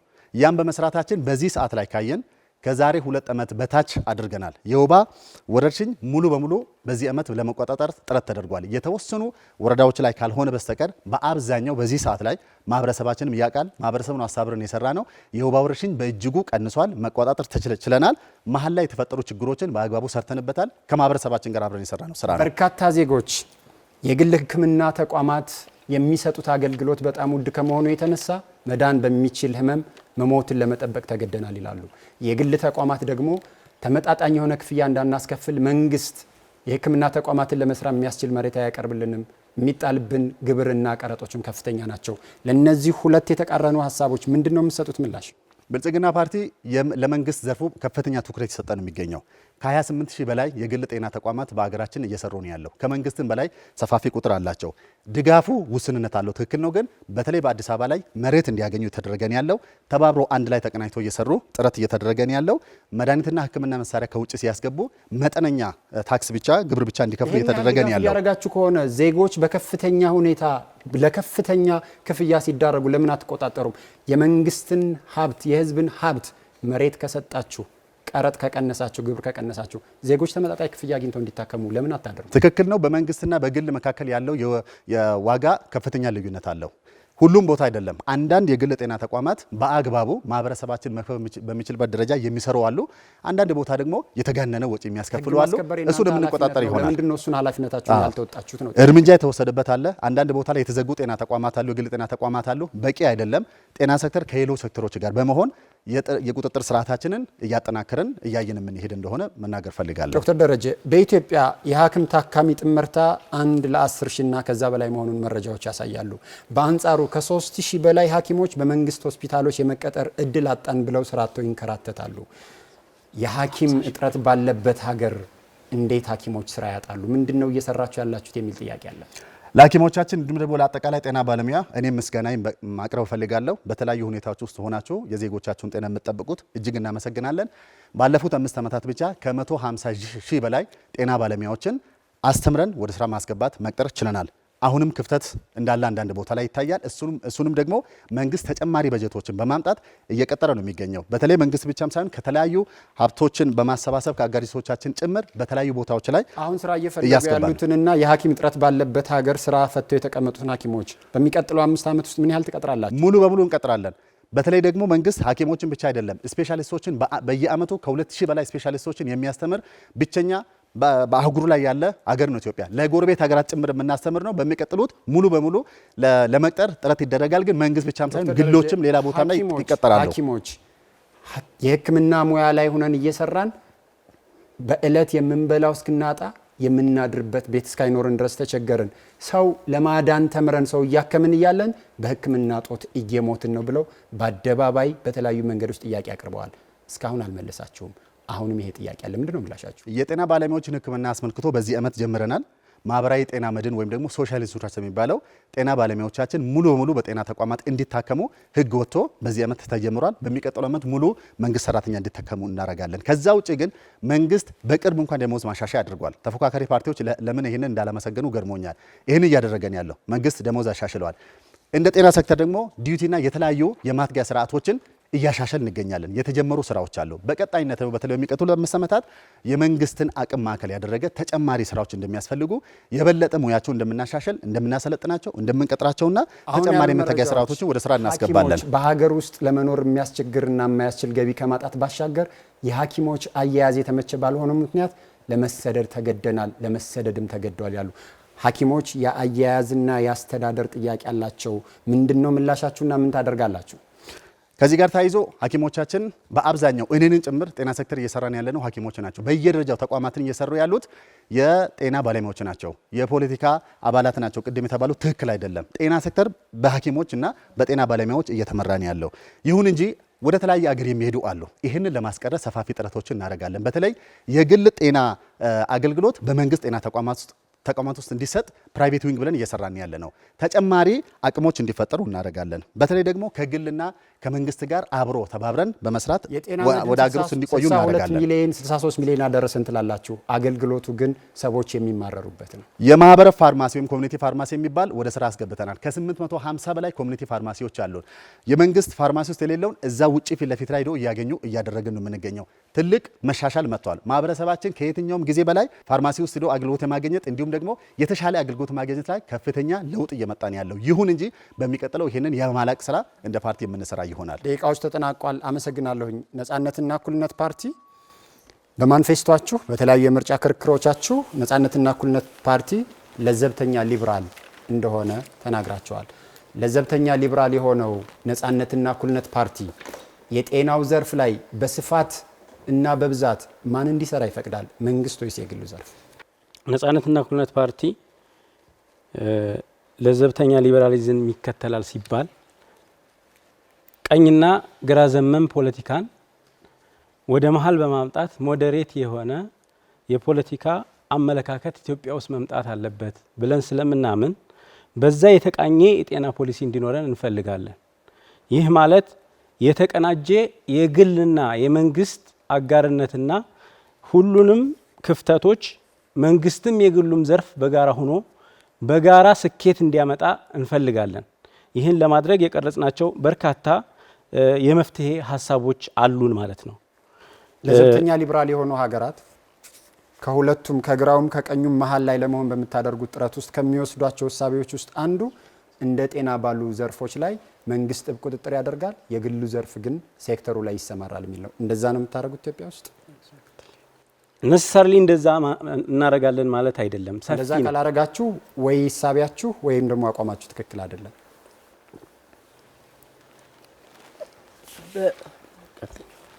እሺ፣ አመሰግናለሁ። የምንከተለው አስተሳሰብ የለዘብተኛ ሊበራሊዝም አስተሳሰብ ነው። በአጠቃላይ በኢኮኖሚም በማህበራዊ ፖሊሲዎቻችንም ላይ በመንግስት ከሚደረጉ አጠቃላይ ስራዎች በተሻለ መልኩ በግሉ ዘርፍ እንዲሰማራ እናምናለን። አስተሳሰባችንም ይህንን ነው የሚያንጸባርቀው። ግለሰቦች ሊሰሯቸው በማይችሏቸው ጉዳዮች ላይ ብቻ ነው መንግስት ተሳትፎ ማድረግ ያለበት ብለን የምናምነው። ይሄ በሁሉም ፖሊሲዎቻችን ላይ የምናንጸባርቀው ሲሆን ከጤና ዘርፍ ላይ ግን የግሉን ዘርፍ የበለጠ እንዲሰማራ እናደርጋለን። የግሉ ዘርፍ መንግስት የቁጥጥር ስራዎችን ይሰራል። የግሉ ዘርፍ ግን እጅግ በጣም በሰፊው የተለያዩ ድጋፎችን በማድረግ ማለት ነው የጤናው ሽፋን እንደ ሀገር ቅድም ራስህ ያነሳቸው ችግሮች አሉ። እነዚህ በተጨባጭ መሬት ላይ ያሉ ችግሮች እኛም የምናምናቸው ችግሮች ናቸው። እነዚህ ችግሮችን ግን ለመፍታት በዋናነት መንግስት ፖሊሲ የማውጣት የመቅረጽ የተለያዩ ስርዓቶች እንዲፈጸሙ የማድረግን ስራ ተግባራዊ ያደርጋል። የግሉ ዘርፍ ግን በብዙዎቹ የጤናውን ዘርፍ ለግሉ በመተው የመቆጣጠር ስራ በሚሰሩ መንግስታት ውስጥ የሚነሳው ትልቁ ችግር የጤና አገልግሎት ንግድ ሆኖ የሀብታሞች ብቻ ሕክምና ስርዓት ይዘረጋል የሚል ነው። ለሀብታሞች ብቻ የሚሆን የጤና ስርዓትና የጤና አገልግሎት ነው ኢትዮጵያ ውስጥ መትከል የምትፈልጉት? በምናወጣቸው የፖሊሲ የስትራቴጂ መመሪያዎች ውስጥ መንግስት የሚያደርጋቸው ተሳትፎዎች ይኖራሉ። ለምሳሌ የግሉ ዘርፍ ለሚሰራው የጤና ተቋማት መንግስት መሬትን በነፃ ማቅረብ አለበት ብለን እናምናለን። ከውጭ የሚያስገባቸው የተለያዩ ቁሳቁሶች አሉ፣ የህክምና አገልግሎት መሳሪያዎች አሉ። ትልልቅ መሳሪያዎች በሀገር ውስጥ የሚመረቱ አይደሉም፣ ከውጭ የሚገቡ ናቸው። በእነዚህ መሳሪያዎች እጥረት አማካይነት ብዙ የጤና እክል ያጋጠማቸው ሰዎች ህክምና እያገኙ አይደለም። ለሞትም ለከፍተኛ ወጪም እየተዳረገ ያለበት ሁኔታ ነው ያለው። ስለዚህ ለህክምና መሳሪያዎችና ለመድኃኒቶች በተለይም ለህክምና መሳሪያዎች የቀረጥና የታክስ ቅናሽ ታደርጋላችሁ? እናደርጋለን። ቀጣይ ጥያቄ፣ የኢትዮጵያ መንግስት እስካሁን ባለው ከአጠቃላይ በጀት ውስጥ ለጤናው እየሰጠ ያለው 3 በመቶ እና 4 በመቶ ነው። እናንተ መንግስት ብትሆኑ የጤናው በጀት ከአጠቃላይ ዓመታዊ በጀቱ ስንት በመቶ እንዲሆን 15 በመቶ እናደርጋለን። 15 በመቶ የምታደርጉ ከሆነ በአንድ በኩል የመንግስትን ገቢ እየቀነሳችሁ ነው ያላችሁት። ምክንያቱም ቀረጥ የምትተው ከሆነ ታክስ የምትቀንሱ ከሆነ የመንግስት ገቢ እየቀነሳችሁ ነው። የመንግስት ገቢ የቀነሰ መንግስት እንዴት የመንግስት ወጪን ያሳድጋል? ወጪዎቻችንን እንቀንሳለን። ምክንያቱም ሀገሪቷ ለጦርነት የምታወጣቸው ከፍተኛ ወጪዎች አሉ። ከሀገሪቷ ከአጠቃላይ በጀት ለጦር መሳሪያ የሚያገለግሉ የሚወጡ ወጪዎች በብዙ ዶላር የሚቆጠሩ ናቸው። እነዚህ ወጪዎቻችንን ሙሉ በሙሉ በመቀነስ ለጤና ስራችንን የምናውልበት ሁኔታ ነው የምንፈጥረው። የጤና መድህን ኢንሹራንስ ላይ አሁንም የተጀመረው ስራ አለ። ይህንን ስራ ደግሞ በሰፊው አጠናክረን የምንሄድበት ሁኔታ ነው የምንጀምረው። ቅድም በንግግራችሁ ላይ የጤና ዘርፉንና ፖሊሲውን ሪፎርም እናደርገዋለን ብላችኋል። ምኑን ነው ሪፎርም የምታደርጉት እና እንዴት ነው ሪፎርም የምታደርጉት? ሪፎርሙ ሁሉን አቀፍ የሆነና አጠቃላይ ጤና አገልግሎቱ እንዲሻሻል የሚያደርግ ነው። ከዚህ አንጻር ብዙ ማሻሻያዎች ይፈልጋል። አንደኛ የጤና ዘርፉ የኢንፍራስትራክቸር ችግር አለበት ብለን እናምናለን። በቂ ጤና ኬላዎች፣ በቂ ጤና ጣቢያዎች፣ በቂ ሆስፒታሎች፣ በቂ የላቦራቶሪ አሰራር፣ በቂ ግብአቶች የሉም። ማን ነው ይሄን እንዲያሟላ የምታደርጉት? ይሄንን መንግስትም የግሉም ዘርፍ ሁለቱም በቅንጅት እንዲሰራ እንፈልጋለን። የመንግስት ሚና መቆጣጠር ይሆናል ለዘብተኛ ሊበራል በመሆናችን ምክንያት ብለዋል። ሙሉ በሙሉ እንቆጣጠራለን ማለት አይደለም። ሙሉ በሙሉ ለግሉ ዘርፍ እንሰጣለን ማለት አይደለም። ሞዴሬት ወይም ለዘብተኛ ሊበራሊዝም እንከተላለን ማለት ሚዛናዊ የሆነ አሰራር እንተክላለን ማለት ነው። በሁሉም አሰራራችን ከላይ እስከታች ሚዛናዊ የሆነና ወጫችንንና ገቢያችንን ያመጣጠነ የማህበረሰቡን አገልግሎት ከፍ ሊያደርግ የሚችል የህዝብን ፍላጎት የሚያይ የህዝቡን ኪስ የማይጎዳ አገልግሎቱ ደግሞ የተሻለ አገልግሎት በየቦታው እንዲኖር እናደርጋለን። ሆስፒታሎቻችን ባዶ ሆስፒታሎች እንዲሆኑ አንፈልግም። የቆመ ማሽን እንዲኖር አንፈልግም። ሁሉም አገልግሎት አክቲቭ ሆኖ ማህበረሰቡ እንዲያገኝ እንፈልጋለን። የእናንተን ርዕዮተ ዓለም የሚያራምዱ ሀገራት መካከለኛውን የመረጡት ጭምር በሕክምና አገልግሎት አሰጣጥ የመድኃኒት አቅርቦትን ብናይ ብዙዎቹ ለግል አስመጪዎች ዘርፉን በመተው መንግስት ህግ የማስከበር ስራ ይሰራል። እናንተስ በመድኃኒት አቅርቦት ላይ የሚኖራቸው አቋምና አሰራር ምንድን ነው? መድኃኒት አቅርቦት ትልቁ ችግር ኢትዮጵያ ውስጥ እንደሆነ እንረዳለን። ብዙ ቦታ የጤና መድናችንም አንዱ ትልቁ ክፍተት ብለን የለየነው የመድኃኒት አቅርቦት ነው። ቅድም ሲነሳ እንደነበረ ይህንን የምናሻሽለው በብዙ መንገድ ነው። አንደኛ አቅርቦቱን አገር ውስጥ በማምረት ነው። በዋናነት አብዛኛው መድኃኒት ኢትዮጵያ ውስጥ መመረት ይችላል ብለን እናምናለን። ይህ ለግሉ ዘርፍ የተሻሉ ማበረታቻዎችን በመስጠት ኢትዮጵያ ውስጥ ብዙ መድኃኒቶችን ማምረት እንችላለን። ሁለተኛ ቀረጥ በመቀነስ ነው። ከውጭ የሚገቡ መድኃኒቶች በተሻለ ቀረጥ ኢትዮጵያ ውስጥ እንዲገቡ እንፈልጋለን። ይህ ለማህበረሰቡ እንዲደርስ ማለት ነው። ሌላው ደግሞ አጠቃላይ ጤናው ዘርፍ ላይ ያለውን በጀት ማሻሻል ነው። ቅድም ሲነሳ እንደነበረው ጥሩ የጤና መረጃ አያያዝ ብዙዎቹ ለዘብተኛ ሊበራሊዝምን የሚጠቀሙ ሀገራት ትልቁ ፈተና ነው። የጤና መረጃዎች በግል ተቋማት ስለሚያዙ የግለሰቦች የጤና መረጃ ላልተፈለገ ዓላማ ይውላልና ተጋላጭ ነው የሚል ነው። ኢትዮጵያ ውስጥም ያለው ስጋት ይሄ ነው። እናንተ መንግስት ስትሆኑ በአንድ በኩል ዘመናዊው የጤና መረጃ አያያዝ፣ በሌላ በኩል የግለሰቦች የመረጃ የመጠበቅ ነጻነት እንዴት ታስታርቁታላችሁ? ወሳኝ ጥያቄ ነው። ኢትዮጵያ ውስጥ የጤና መረጃ በትክክል ይመዘገባል፣ ሪፖርት ይደረጋል ብለን አናምንም። እንደ ነጻነትና እኩልነት ፓርቲ የሚቀርቡት ሪፖርቶች ዓለም አቀፍ ስታንዳርድን ለማሟላት ትክክለኛ መሬት ላይ ያለው መረጃ ሪፖርት እንደማይደረግ እንገነዘባለን። ስለዚህ ትክክለኛው መረጃ ሪፖርት እንዲደረግ አስፈላጊውን ቁጥጥር በጤናው ዘርፍ ላይ እናደርጋለን ማለት ነው። ሌላው ደግሞ የመንግስት ተቋማት ራሳቸው አክቹዋልና ትክክለኛ የሆነውን መረጃ ለመንግስት ሪፖርት ማድረግ አለባቸው ብለን እናምናለን። ምን በማድረግ ነው ይሄኛውን ችግር የምታስተካክሉትና ምን አይነት ስርዓት ነው የምትዘረጉት? ዲጂታላይዜሽንና ኢሄልዝ በማስፋፋት ነው። በአሁኑ ሰዓት ቴክኖሎጂን በመጠቀም ትክክለኛና ታማኝ ስርዓት መዘርጋት ከተቻለ ቴክኖሎጂ እጅግ ትልቁ ሚና ይጫወታል። ነገር ግን ያ የቁጥጥር ስርዓት የተበላሸ መሆን የለበትም። ትክክለኛ ስርዓት መሆን አለበት። ቴክኖሎጂ በራሱ መፍትሄ አይሆንም፣ መሳሪያ ነው የሚሆነው። ቅድም የፖሊሲ አማራጮቻችሁን ስታቀርቡ የጤና ባለሙያ ገንዘብና ገንዘብ ነክ ያልሆኑ ድጋፎች ይደረግለታል ብላችኋል። ምን አይነት የገንዘብ ነክ ያልሆኑ ድጋፍ ነው የምታደርጉት? ገንዘብን በተመለከተ ደሞዙን እናሻሽላለን ነው የሚከፈለው። ደሞዝ አሁን ካለበት ከየት ወደ የት ታሻሽሉታላችሁ? አሁን በዶላር ቀይረን ስናየው አንድ ሐኪም የሚከፈለው ደሞዝ $100 በታች ነው። ስንት ታረጉታላችሁ? $500 እንዲሆን እናደርጋለን። $500 የምታረጉት ከሆነ በ5 እጥፍ ታሳድጉታላችሁ ማለት ነው። ከዚህ ሀገር በጀት ላይ 5% ጭማሪ እያደረጋችሁ ነው። ከየት ነው የምታመጡት? የኛውን ጭማሪ ወጪዎችን በመቀነስ ነው። ቅድም ለምሳሌ የትኞቹን ወጪ ትቀንሳላችሁ? ትምህርት ላይ ነው የምትቀንሱት? መንገድ ላይ ነው የምትቀንሱት? እኛ በጀት ድጎማ ላይ ነው የምትቀንሱት? እንደ ነጻነትና እኩልነት ፓርቲ እዚህ ሀገር ትልቁ በጀት እየወጣ ያለው ለጦርነት ነው ብለን እናምናለን። ጦርነትን ስናስቆም የምናገኘው ብዙ ገንዘብ አለ። መረጃ ልስጦት፣ ከአጠቃላይ በጀት ውስጥ ለመከላከያ እየተበጀተ ያለው 8% ነው። ይህ ሀገር ያለበት ቀጠናና ራሱን ለመከላከል የሚያደርጋቸው ዝግጅቶች መሰረት በማድረግ መከላከያ በጀት ያስፈልገዋል። እናንተ ብትሆኑ 8% ያለውን ከአጠቃላይ በጀት የመከላከያን ስንት አድርሳችሁ ስንት በመቶን ወደ ጤና ትወስዱታላችሁ? እሺ፣ በአጠቃላይ እኛ ለጤና ባለሙያ የሚከፈለው ክፍያ ፍትሃዊ ነው፣ ትክክለኛ ነው ብለን አናምንም። አጎራባች ካሉ የጎረቤት ሀገራት እነ ሩዋንዳን ብንወስድ፣ ሌሎች አፍሪካ እነ ኬንያንም ብንወስድ ከኛ ጋር ተመሳሳይ ሆኖ የሚከፍሏቸው የጤና ሰራተኞች ቁጥር ከኢትዮጵያ ጋር ተመሳሳይ ነው። ለማነጻጸር እነሱ የተሻለ ነው እየከፈሏቸው ያሉት። አነስተኛ ህዝብ ቁጥር አላቸው። በህዝብ ቁጥራቸውም ቢሆን ካላቸውም ገቢ አንጻር ግን የሚከፍሉት ክፍያ እጅግ በጣም ከኛ የተሻለ ነው። እኛ መክፈል ያለብንን ክፍያ አይደለም ለጤና ባለሙያዎች እየከፈልን ያለ ነው። የኔ ጥያቄና የጤና ተቋማት መንግስት ብትሆኑ መጀመሪያ የሚያቀርቡላችሁ ጥያቄ እናንተ ባነሳችሁት ቁጥር መሰረት $100 ወደ 500 እንከፍላለን። እንደዛ ነው ያስቀመጥነው። በዛ መሰረት ለመክፈልም ቅድም ያለውን የጦርነትን የማስቆም ስራ እንሰራለን፣ ኮራፕሽንን እንከላከላለን፣ የተለያዩ አላስፈላጊ የሚወጡ ወጪዎችን የመቀነስ ስራዎች እንሰራለን። ከዛ ውጭ የገቢ ምንጫችንን እናሰፋዋለን።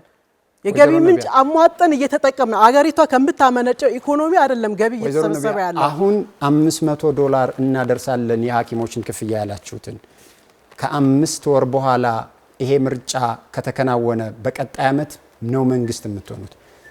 ይሄኛውን ቃል እየሰማችሁ ነው ሐኪሞች የምትተገብሩበት ነው። ለማማለል ያቀረባችሁት ቁጥር ለማማለል አይደለም፣ የምንተገብረውና የምናደርገው ነው። የምናወራው ስለ ሰው ነው፣ ሰው ተኮር ነው። ሐኪም እየራበው እየተራበ ልጁ እየተራበ ሌላውን ሰው አድንልኝ ብሎ ማለት ይከብዳል። ይሄ ህሊና ያለው ሰው እንኳን የሚያደርገው ተግባር አይደለም። እርቦኛል መስራት አልችልም እያለን ያለው ጥያቄው የዚህ ሀገር ጥያቄ የህሊና ሳይሆን የአቅምና የበጀት ነው። ህሊና ያለው የአቅምና የበጀትን ጉዳይ ለማስተካከል ነጻነትና እኩልነት ፓርቲ ብዙ ያስቀመጣቸው አቅጣጫዎች አሉ። አንደኛ የጤና ዘርፉን አሰራር በማዘመን የግዢ ስርዓትና ቴክኖሎጂን በመጠቀም ወጪን መቆጠብ ነው። አንደኛው መንገድ ወጪን መቆጠብ ነው። ሌላኛው የጤና መድህኑን ማሻሻል ነው። ጥሩ አመሰግናለሁ። ደቂቃችን ተጠናቋል። ወደ ኢዜማ አልፋለሁኝ።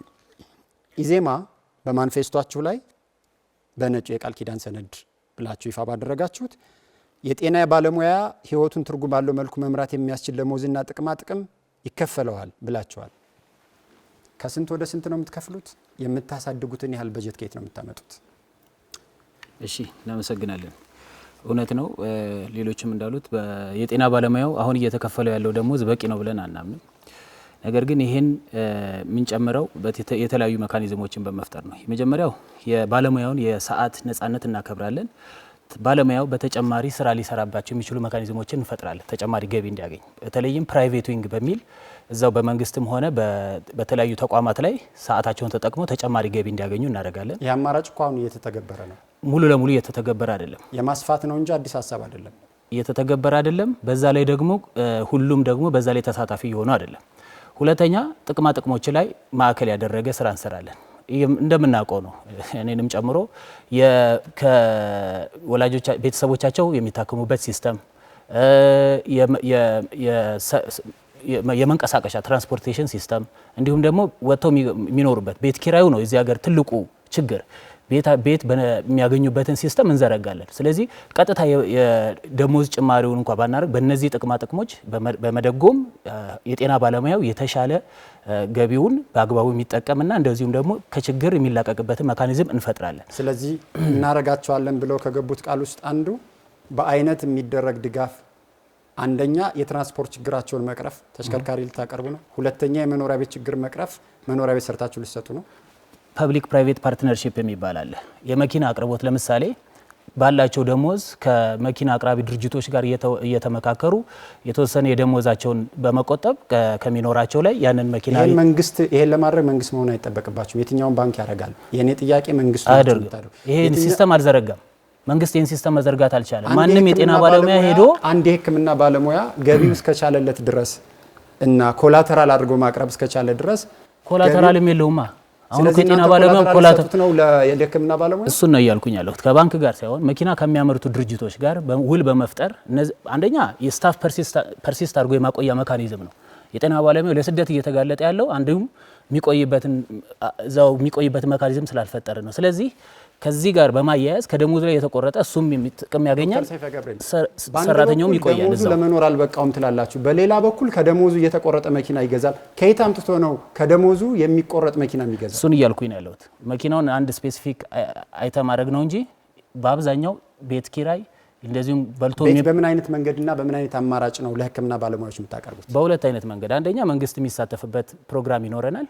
ሁለተኛ ደግሞ ከፕራይቬት እንዳልኩ ፐብሊክ ፕራይቬት ፓርትነርሺፕን በመፍጠር ሐኪሞች የጤና ባለሙያዎቻችን አጠቃላይ በዚህ ሲስተም ውስጥ ኢንቮልቭ እንዲሆኑ እናደርጋቸዋለን። ይሄንን ከቀነስንለት ከዛ ደግሞ ተጨማሪ ያለውን ጊዜ መቼም 24 ሰዓት ተሰጥቶናል። ከዛ ውስጥ የመንግስትን ሰዓት ተጠቅሞ ቀሪውን ጊዜ ደግሞ በተለያዩ በግል የሚሰራቸውን እድል ከሰጠነው ተጨማሪ ገቢ የሚያገኘት እድል ይኖራል። ያ ማለት ግን ደሞዙን አንጨምርም ማለት ደግሞ አይደለም።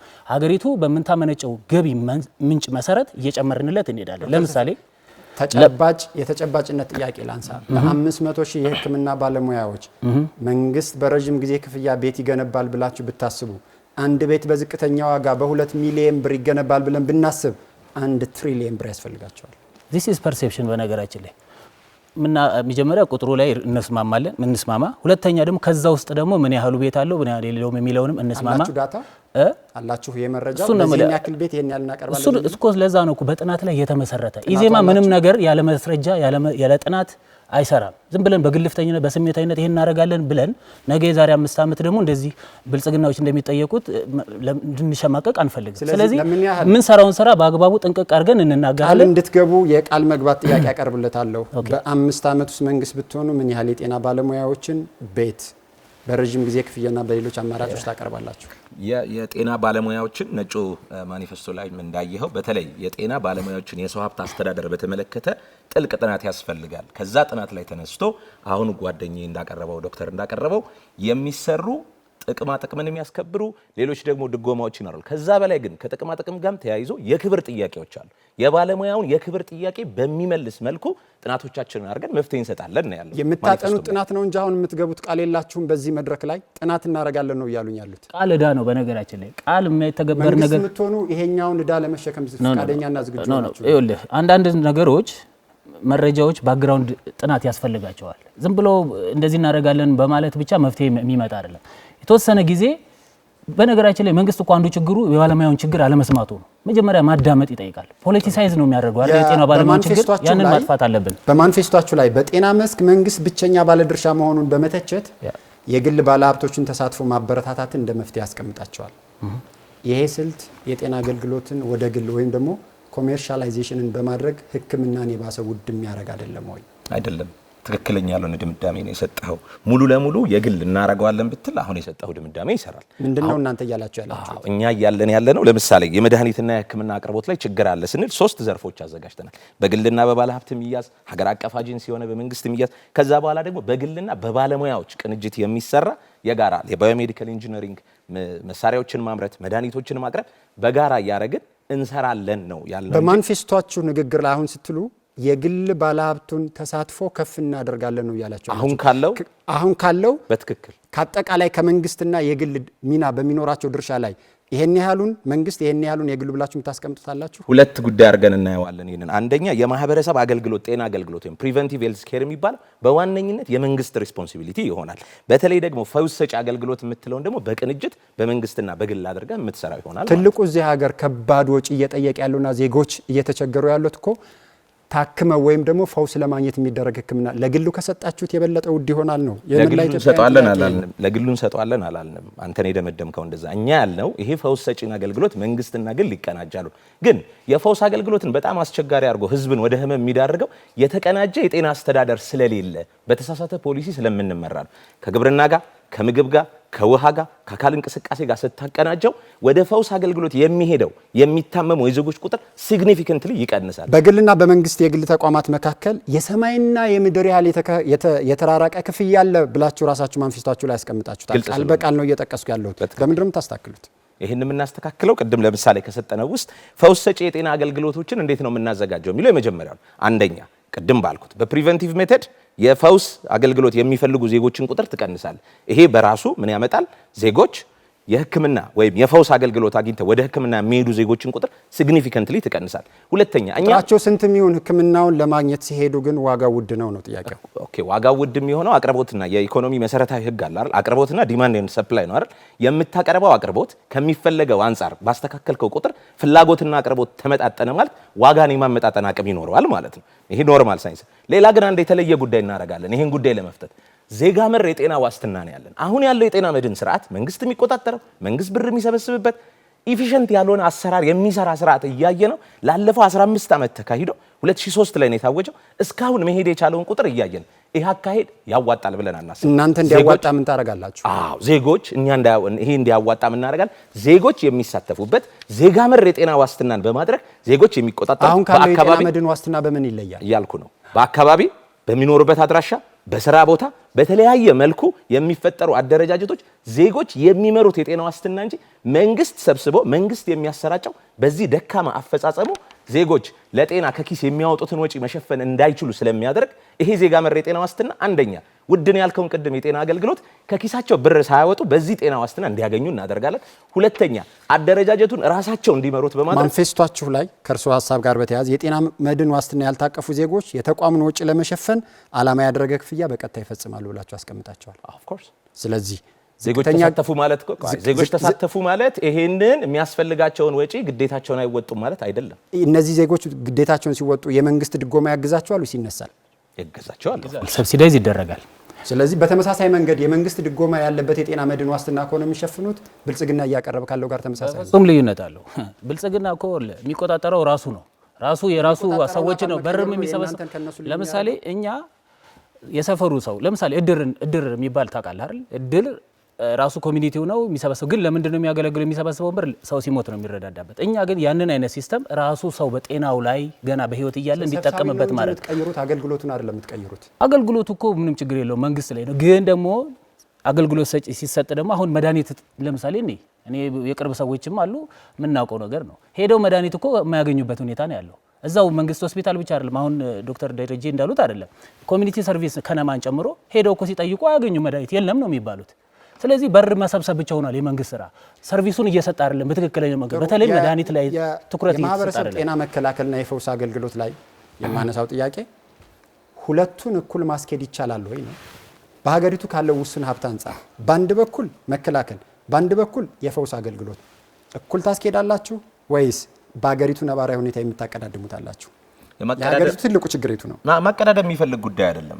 ፖሊሲን ስታስተካክለው የተቀናጀ የጤና አስተዳደር ስርዓት ስትተገብር የማቀዳደም ጉዳይ ሳይሆን የመከታተል ጉዳይ ነው የሚሆነው።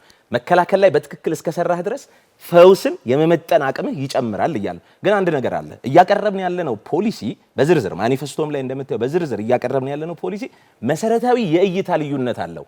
አሁን ባለው እይታ የጤናውን ዘርፍ ማስተካከል አይቻልም። እኛ ጤናን ምልኡ አድርገን ነው የምንረዳው። በሕክምና 10% ነው። የዘረመል ጉዳይ አለ፣ የአካባቢ ሁኔታ አለ፣ ብዙ አይነት ጉዳዮች አሉ። ጤናን ምልኡ እናርገው ስንል ስለዚህ በምልኡነት አይተ በተቀናጀ ስርዓት እስካልመራኸው ድረስ ማምጣት አትችልም። ባላንስ ማድረግ በጀትን በተመለከተ ከአጠቃላይ የመንግስት በጀት ውስጥ ምን ያህሉን ለጤና እንዲውል ታደርጋላችሁ? ኢንክሪመንታል ነው ብለን ነው የምናስበው። ይሄ ነገር መደረግ ያለበት ከየት ተነስቶ ወደ የት ነው ኢንክሪመንት እያደረገ የሚሄደው?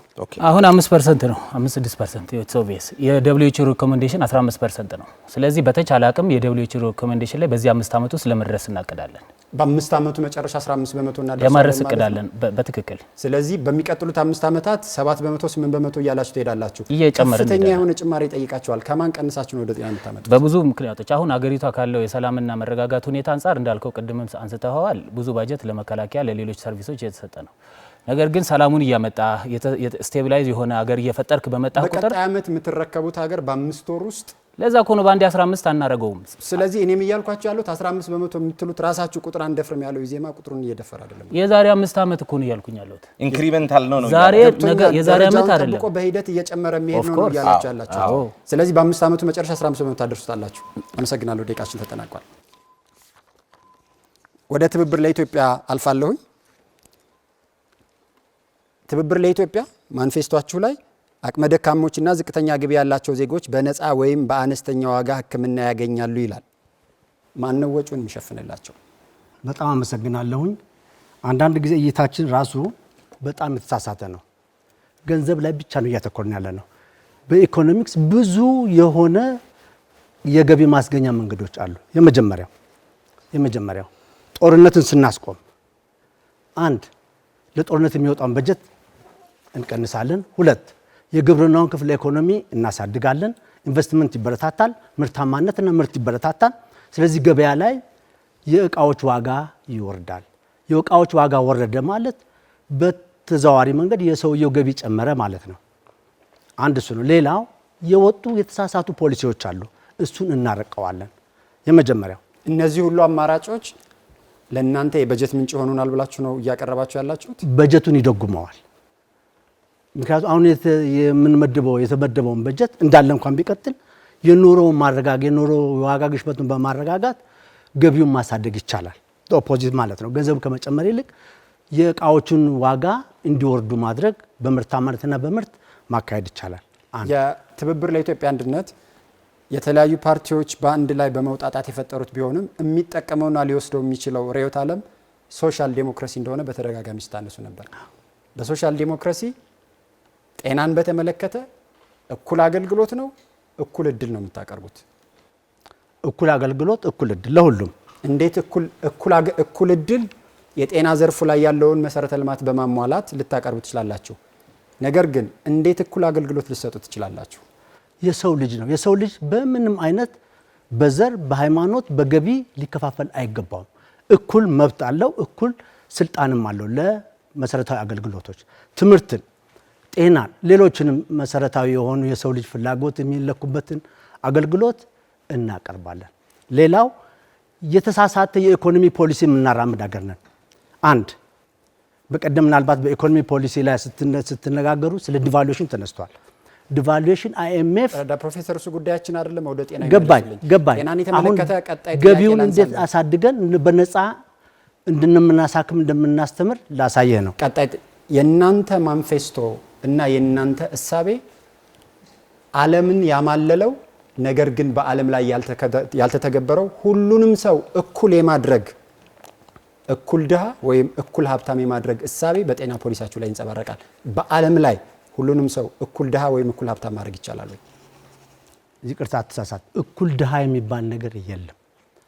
እኩል የአገሪቱን ሀብት ተጠቃሚ ነው የምናደርገው። እኩል የአገሪቱን ሀብት ነው። ፌር ዲስትሪቢዩሽን ኦፍ ዘ ናሽናል ዌልዝ ነው ኢሹ የሚመጣው።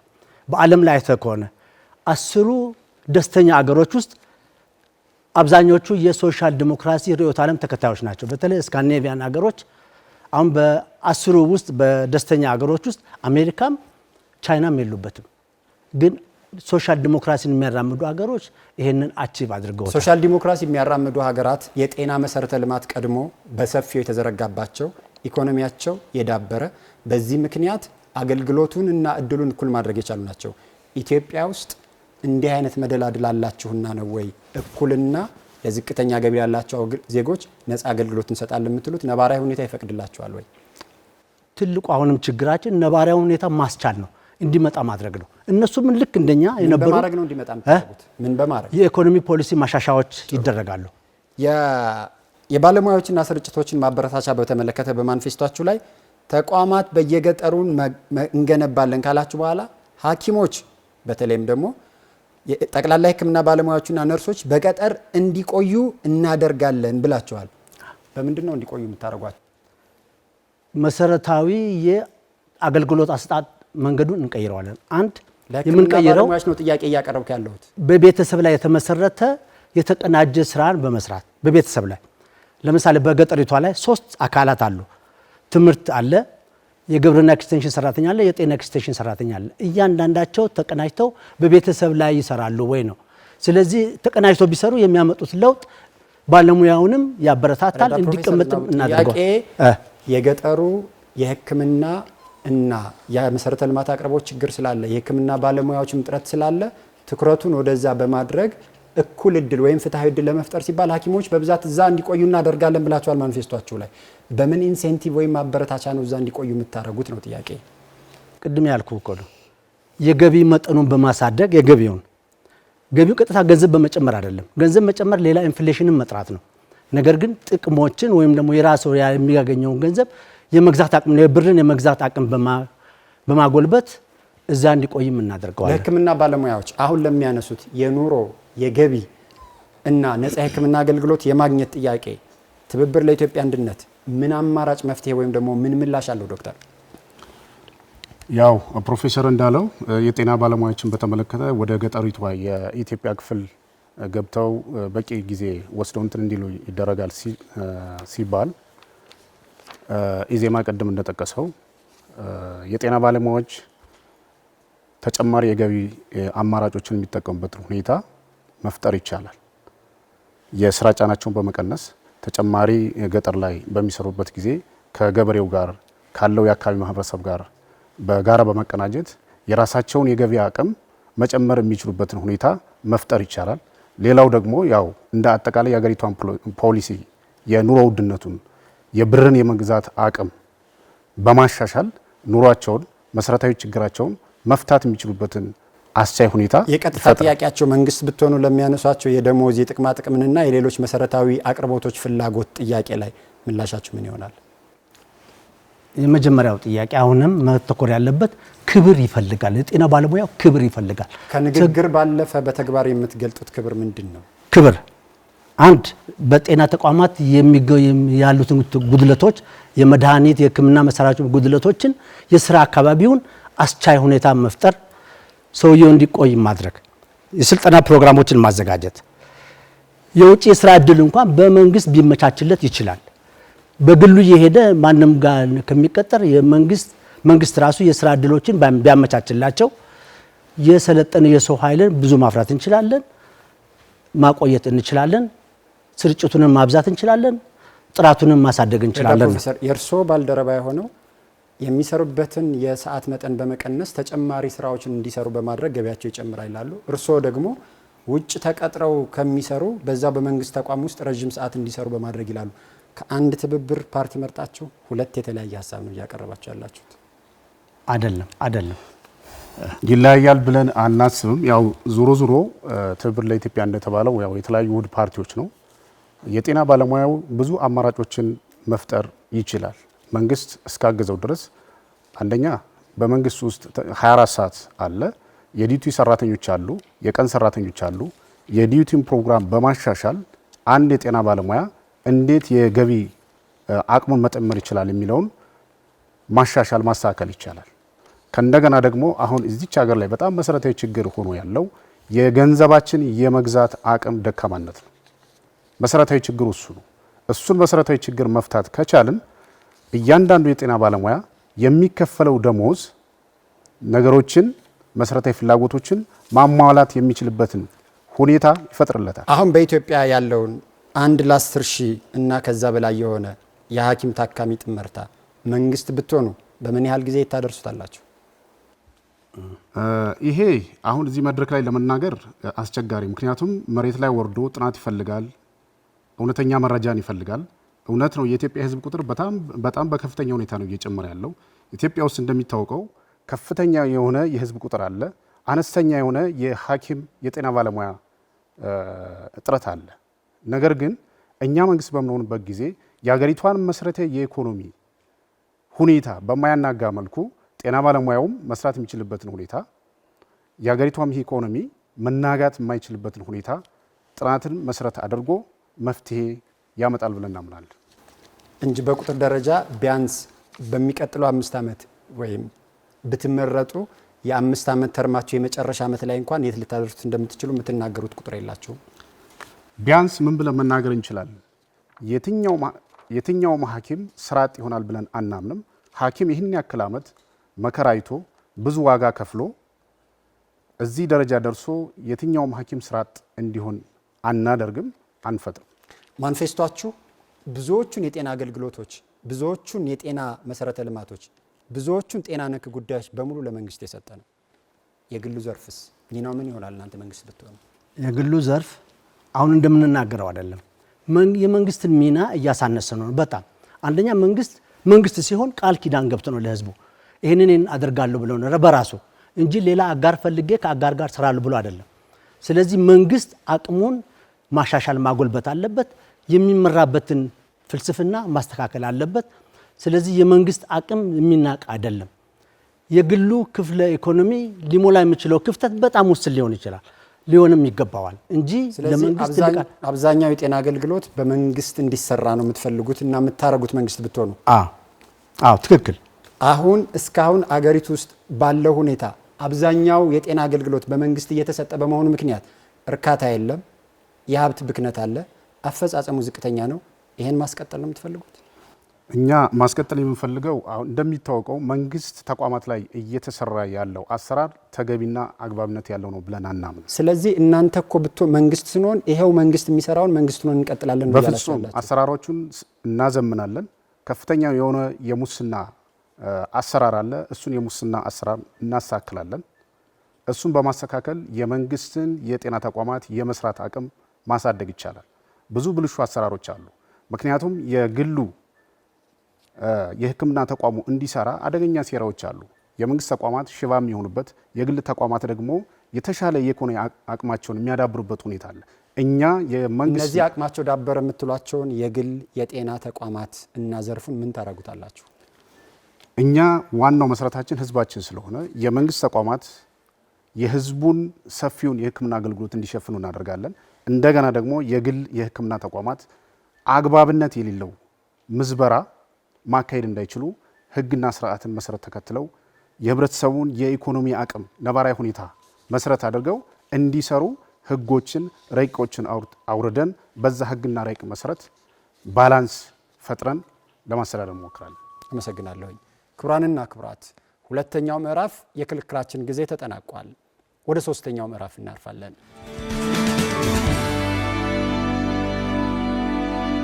አራተኛው ምዕራፍ ላይ ደርሰናል። በዚህ አራተኛው ምዕራፍ ተከራካሪዎች እርስ በርስ ይጠያየቃሉ። የጥያቄው ቅደም ተከተል ወይም ጥያቄ የሚያቀርቡበት ቅደም ተከተል ካሁን ቀደም ንግግር ሲያደርጉበት በነበረው ቅደም ተከተል ይቀጥላል። የመጀመሪያ ጥያቄውን እንዲያቀርቡ ድል የምሰጠው ለብልጽግና ፓርቲ ነው። ወይዘሮ ሂክማ 2 ደቂቃ አለዎት። አመሰግናለሁ። ጥያቄ ለኢዜማ ነው። ኢዜማ ማለት የጤና ባለሙያዎች በሀገራችን ከ500 ሺህ በላይ ያሉ በእውቀታቸው በሙያቸው እንዲሁም በመልካም ስነ ምግባራቸው ህዝባቸውን እያገለገሉ ነው ያሉት። ነገር ግን ከኢዜማ የሰማሁት በጣም የሚያሳዝነው ህዝብ እያገለገሉ ጊዜያቸውን፣ ጉልበታቸውን፣ እውቀታቸውን እየሰጡ ያሉ ባለሙያዎችን አሁን ላይ ያለው ባለሙያ ብቁ አይደለም ብሎ ያነሳበት አግባብ አለ። ይሄ ምን ማለት ነው? ይሄ ለባለሙያው ያለውን ንቀትም ጭምር የሚያሳይበት አግባብ ስለሆነ እዚህ ላይ ሀሳብ እንዲሰጡ ፈልጋለሁ። ሁለተኛ የጤና ኢንሹራንስ እንተገብራለን ብለዋል። አሁን ላይ የጤና ኢንሹራንስ ስርዓታችን በጣም በስፋት እየሰራን ያለ ነው። ነገር ግን የጤና ኢንሹራንስ በተለየ መንገድ የትኛውን አማራጭ ሀሳብ ይዛችሁ መታችሁ ነው የጤና ኢንሹራንስን ሙሉ በሙሉ ተግባራዊ እናደርጋለን ብላችሁ አቅርባችኋልና እሱ ላይም ማብራሪያ ፈልጋለሁ።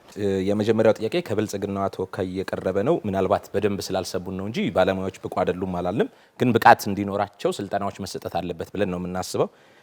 እቺ የብልጽግና ባህሪ አትመስለንም ነበር። ብልጽግና ያው ሚሊዮን አያረግም እንጂ ያልተባለ አይልም። የኢህአዴጋዊ ባህሪ ነው ብለን ነው የምንወስደው። ያልተባለ ማለት ልክ አይደለም፣ መታረም አለበት ብለን እናስባለን። ከባለሙያው ጋር የተገናኘ ግን 500 ሺህ የሚለው ቁጥር ልክ ነው ብለን አናስብ። ጥናትም ያስፈልጋል ስንል ለምሳሌ አሁን ባለው ዳታ ሌሎች ዳታዎች የሚያሳዩት ከዚህ 500 ሺህ ከሚባለው 66.1% በጤና ባለሙያ ብቻ እንጂ 500 ሺህ ከሚባለው 100% ጤና ባለሙያ እንዳልሆነ መረጃዎች አሉን። ከዚህ ውስጥ 22.5% ደግሞ የግል ሴክተር ላይ የሚሰሩ ጤና ባለሙያዎች ናቸው። እንዴት ሆኖ 500 ሺህ ጤና ባለሙያ ስለሆነ ጥቅማ ጥቅምና ክብር ማስጠበቅ አልቻልኩም ማለት ትክክለኛ አስተሳሰብ አይመስልንም። ይሄንን ስለምንረዳ ባለሙያው ብቃት እንዲኖረው ወደ ብቃት የሚያደርሰው ስልጠና እንዲያገኝ ተከታታይነት ያለው የሙያ ስልጠና ወይም ሲፒዲ የሚለው ኮንቲኒዩስ ፕሮፌሽናል ዲቨሎፕመንት እንዲሁም ሙያ ማህበራት የተለያዩ ሙያ ማህበራት የባለሙያዎች ብቃት እንዲዳብር የሚሰሩት ስራ እንዲመጣ እንሰራለን ነው ያልነው እንጂ ባለሙያው ብቃት የለውም የሚል ነገር አልተናገርንም። ስለዚህ በዚህ መልኩ መታረም አለበት ብለን እናስባለን። አንዱ ችግር ምንድን ነው? ቁጥር የተለመደ የተሳሳተ ቁጥር ሪፖርት የማድረግ መጥፎ ባህል አለን። በተለይ መንግስት ከሚሆኑ ፓርቲዎች የምናየው እውነታውን ማጥናት አለብን። በምን መልኩ የጤና ባለሙያውን ተጠቃሚ ማድረግ እንችላለን የሚለው መጠናት ይችላል።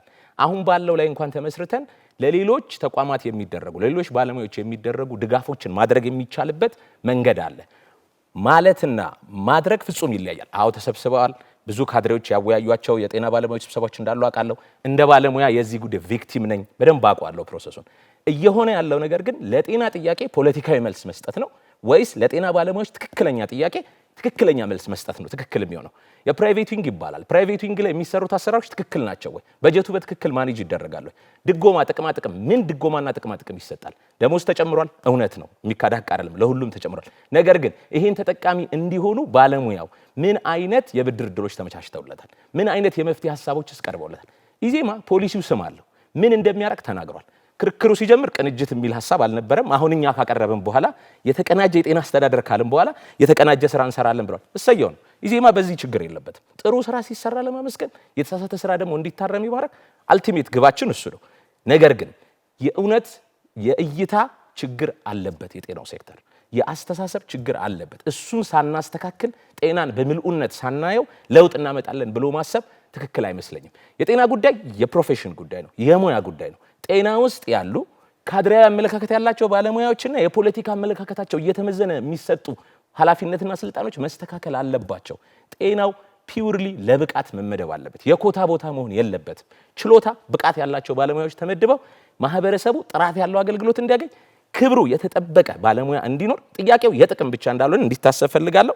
ከዚህ ከጤና ኢንሹራንስ ጋር ተያይዞ የምናነሳው መሰረታዊ ጉዳይኛ ዜጋ መር መሆን አለበት። መንግስት የሚሰበስበውን ገንዘብ በማባከን በሙስና የሚታወቅበት ነው። አሁንም ጤናው ሴክተር ላይ የሚሰበሰበውን ገንዘብ ፕሮፐርሊ ለመጠቀምና ለማገልገል ዜጎች ኃላፊነት ወስደው የሚሰሩበት አሰራር ነው ዜጋ መር የጤና ዋስትና ማለት። ይሄ ደግሞ ዝርዝር ጉዳዩን በፖሊሲያችንም ላይ ጽፈናል። መተግበር የሚችል ቅድም ወዳጄ እንዳነሳው የእድር ልምድ አለን፣ የእቁብ ልምድ አለን። የማህበረሰቡን ልምዱን ቀምሮ እንዲጠቀም ማድረግ ይቻላል።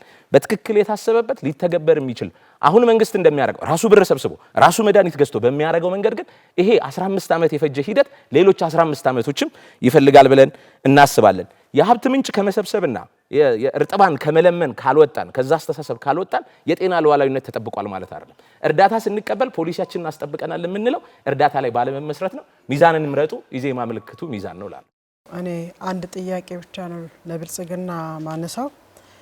በሀገራችን ተላላፊ ካልሆኑ በሽታዎች ለምሳሌ የካንሰር፣ የኩላሊት ፌል ማድረግ በሽታዎች በጣም በሰፊው የተስተዋለ ነው የሚገኘው። እነዚህን ሕክምና ደግሞ በቀላሉ ማግኘት የማይቻልበት ሁኔታ ነው ያለው።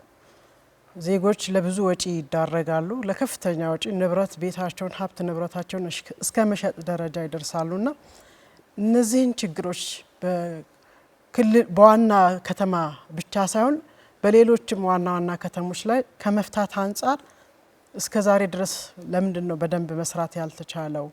ተላላፊ ያልሆኑ በሽታዎች ከመከላከልና ከመቆጣጠር ጋር ተያይዞ በአንድ አካባቢ ብቻ ነው፣ በከተማ ብቻ ነው ሌሎች የሀገራችን አካባቢ አልተስፋፋም የተባለው ትክክል አይደለም። ሁሉንም የሀገራችን አካባቢ ማዕከል ባደረገ መንገድ እየሰራን ያለ ነው። አንደኛው እንግዲህ የፖሊሲ ማሻሻያ ያደረግነው ከዚህ አኳያ ነው። መከላከልን መሰረት ያደረገ ለአከሙ ማዳኑ ደግሞ ተገቢ ትኩረት የሚሰጥ ፖሊሲን ያደረግነው።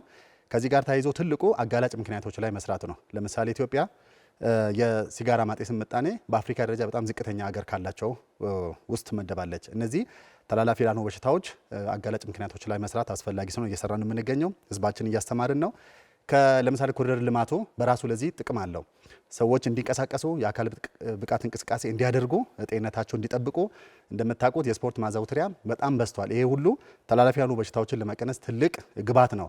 እኛ የጤና ወጪም ስንል በእነዚህ ስራዎች ላይ የሚወጣ ወጪ ጤናን ይደግፋል ብለን ነው የምናስበው። ከቅንጅታዊ አሰራር ጋር ተያይዞ ለምሳሌ ከግብርና ጋር፣ ከውሃ ሚኒስቴር ጋር፣ ከሌሎችም ከትምህርትም ጋር ተያይዞ በርካታ የቅንጅት ስራ እንሰራለን። እነዚህ ስራዎች ተላላፊም ተላላፊ ያልሆኑ በሽታዎችም ለመቀነስ በጣም ይጠቅማሉ። ስለዚህ በቅንጅታዊ አሰራር ብልጽግና ሊታማ አይችልም። በርካታ ስራዎችን እየሰራ እንገኛለን። ጤና ኤክስቴንሽን ሰራተኞቻችን ቤት ለቤት በመሄድ በጤና ኬላም በርካታ ስራ እየሰሩ ነው። ቀድሞ ልየታ ጋር ታይዞ የማህፀን ካንሰር ለምሳሌ ስኳር፣ ግፊት፣ የጡት ካንሰር በየጊዜው በዘመቻ ጭምር ልየታ እናደርጋለን። የተገኘባቸውን ደግሞ ወደ ሕክምና ማስገባት ላይ ሰፊ ጥረቶች ተደርጓል። በተለይ ከሕክምናው ጋር ተያይዞ 33 የሚሆኑ ትላልቅ ሆስፒታሎች ላይ ኬሞቴራፒ የሚባለው ለካንሰር የሚሰጠውን ሕክምና መንግስት ድጎማ አድርጎ እየሰጠ ነው የሚገኘው።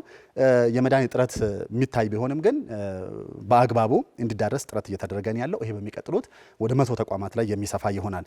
የጨረር ሕክምና በአፍሪካ ውስጥ እንኳን ጥቂት ሀገራት የደረሱበትን 6 ቦታ የጨረር ሕክምና ለማምጣት ችለናል። ከዚህ በፊት በጥቁር አንበሳ ብቻ የነበረውን ወደ ጎንደር፣ ሀሮማያ፣ ጅማ፣ ሐዋሳ ላይ አገልግሎቱን እያሰፋን ነው። በቅርብ ጳውሎስ ሆስፒታል ላይ ተጨማሪ እናደርጋለን።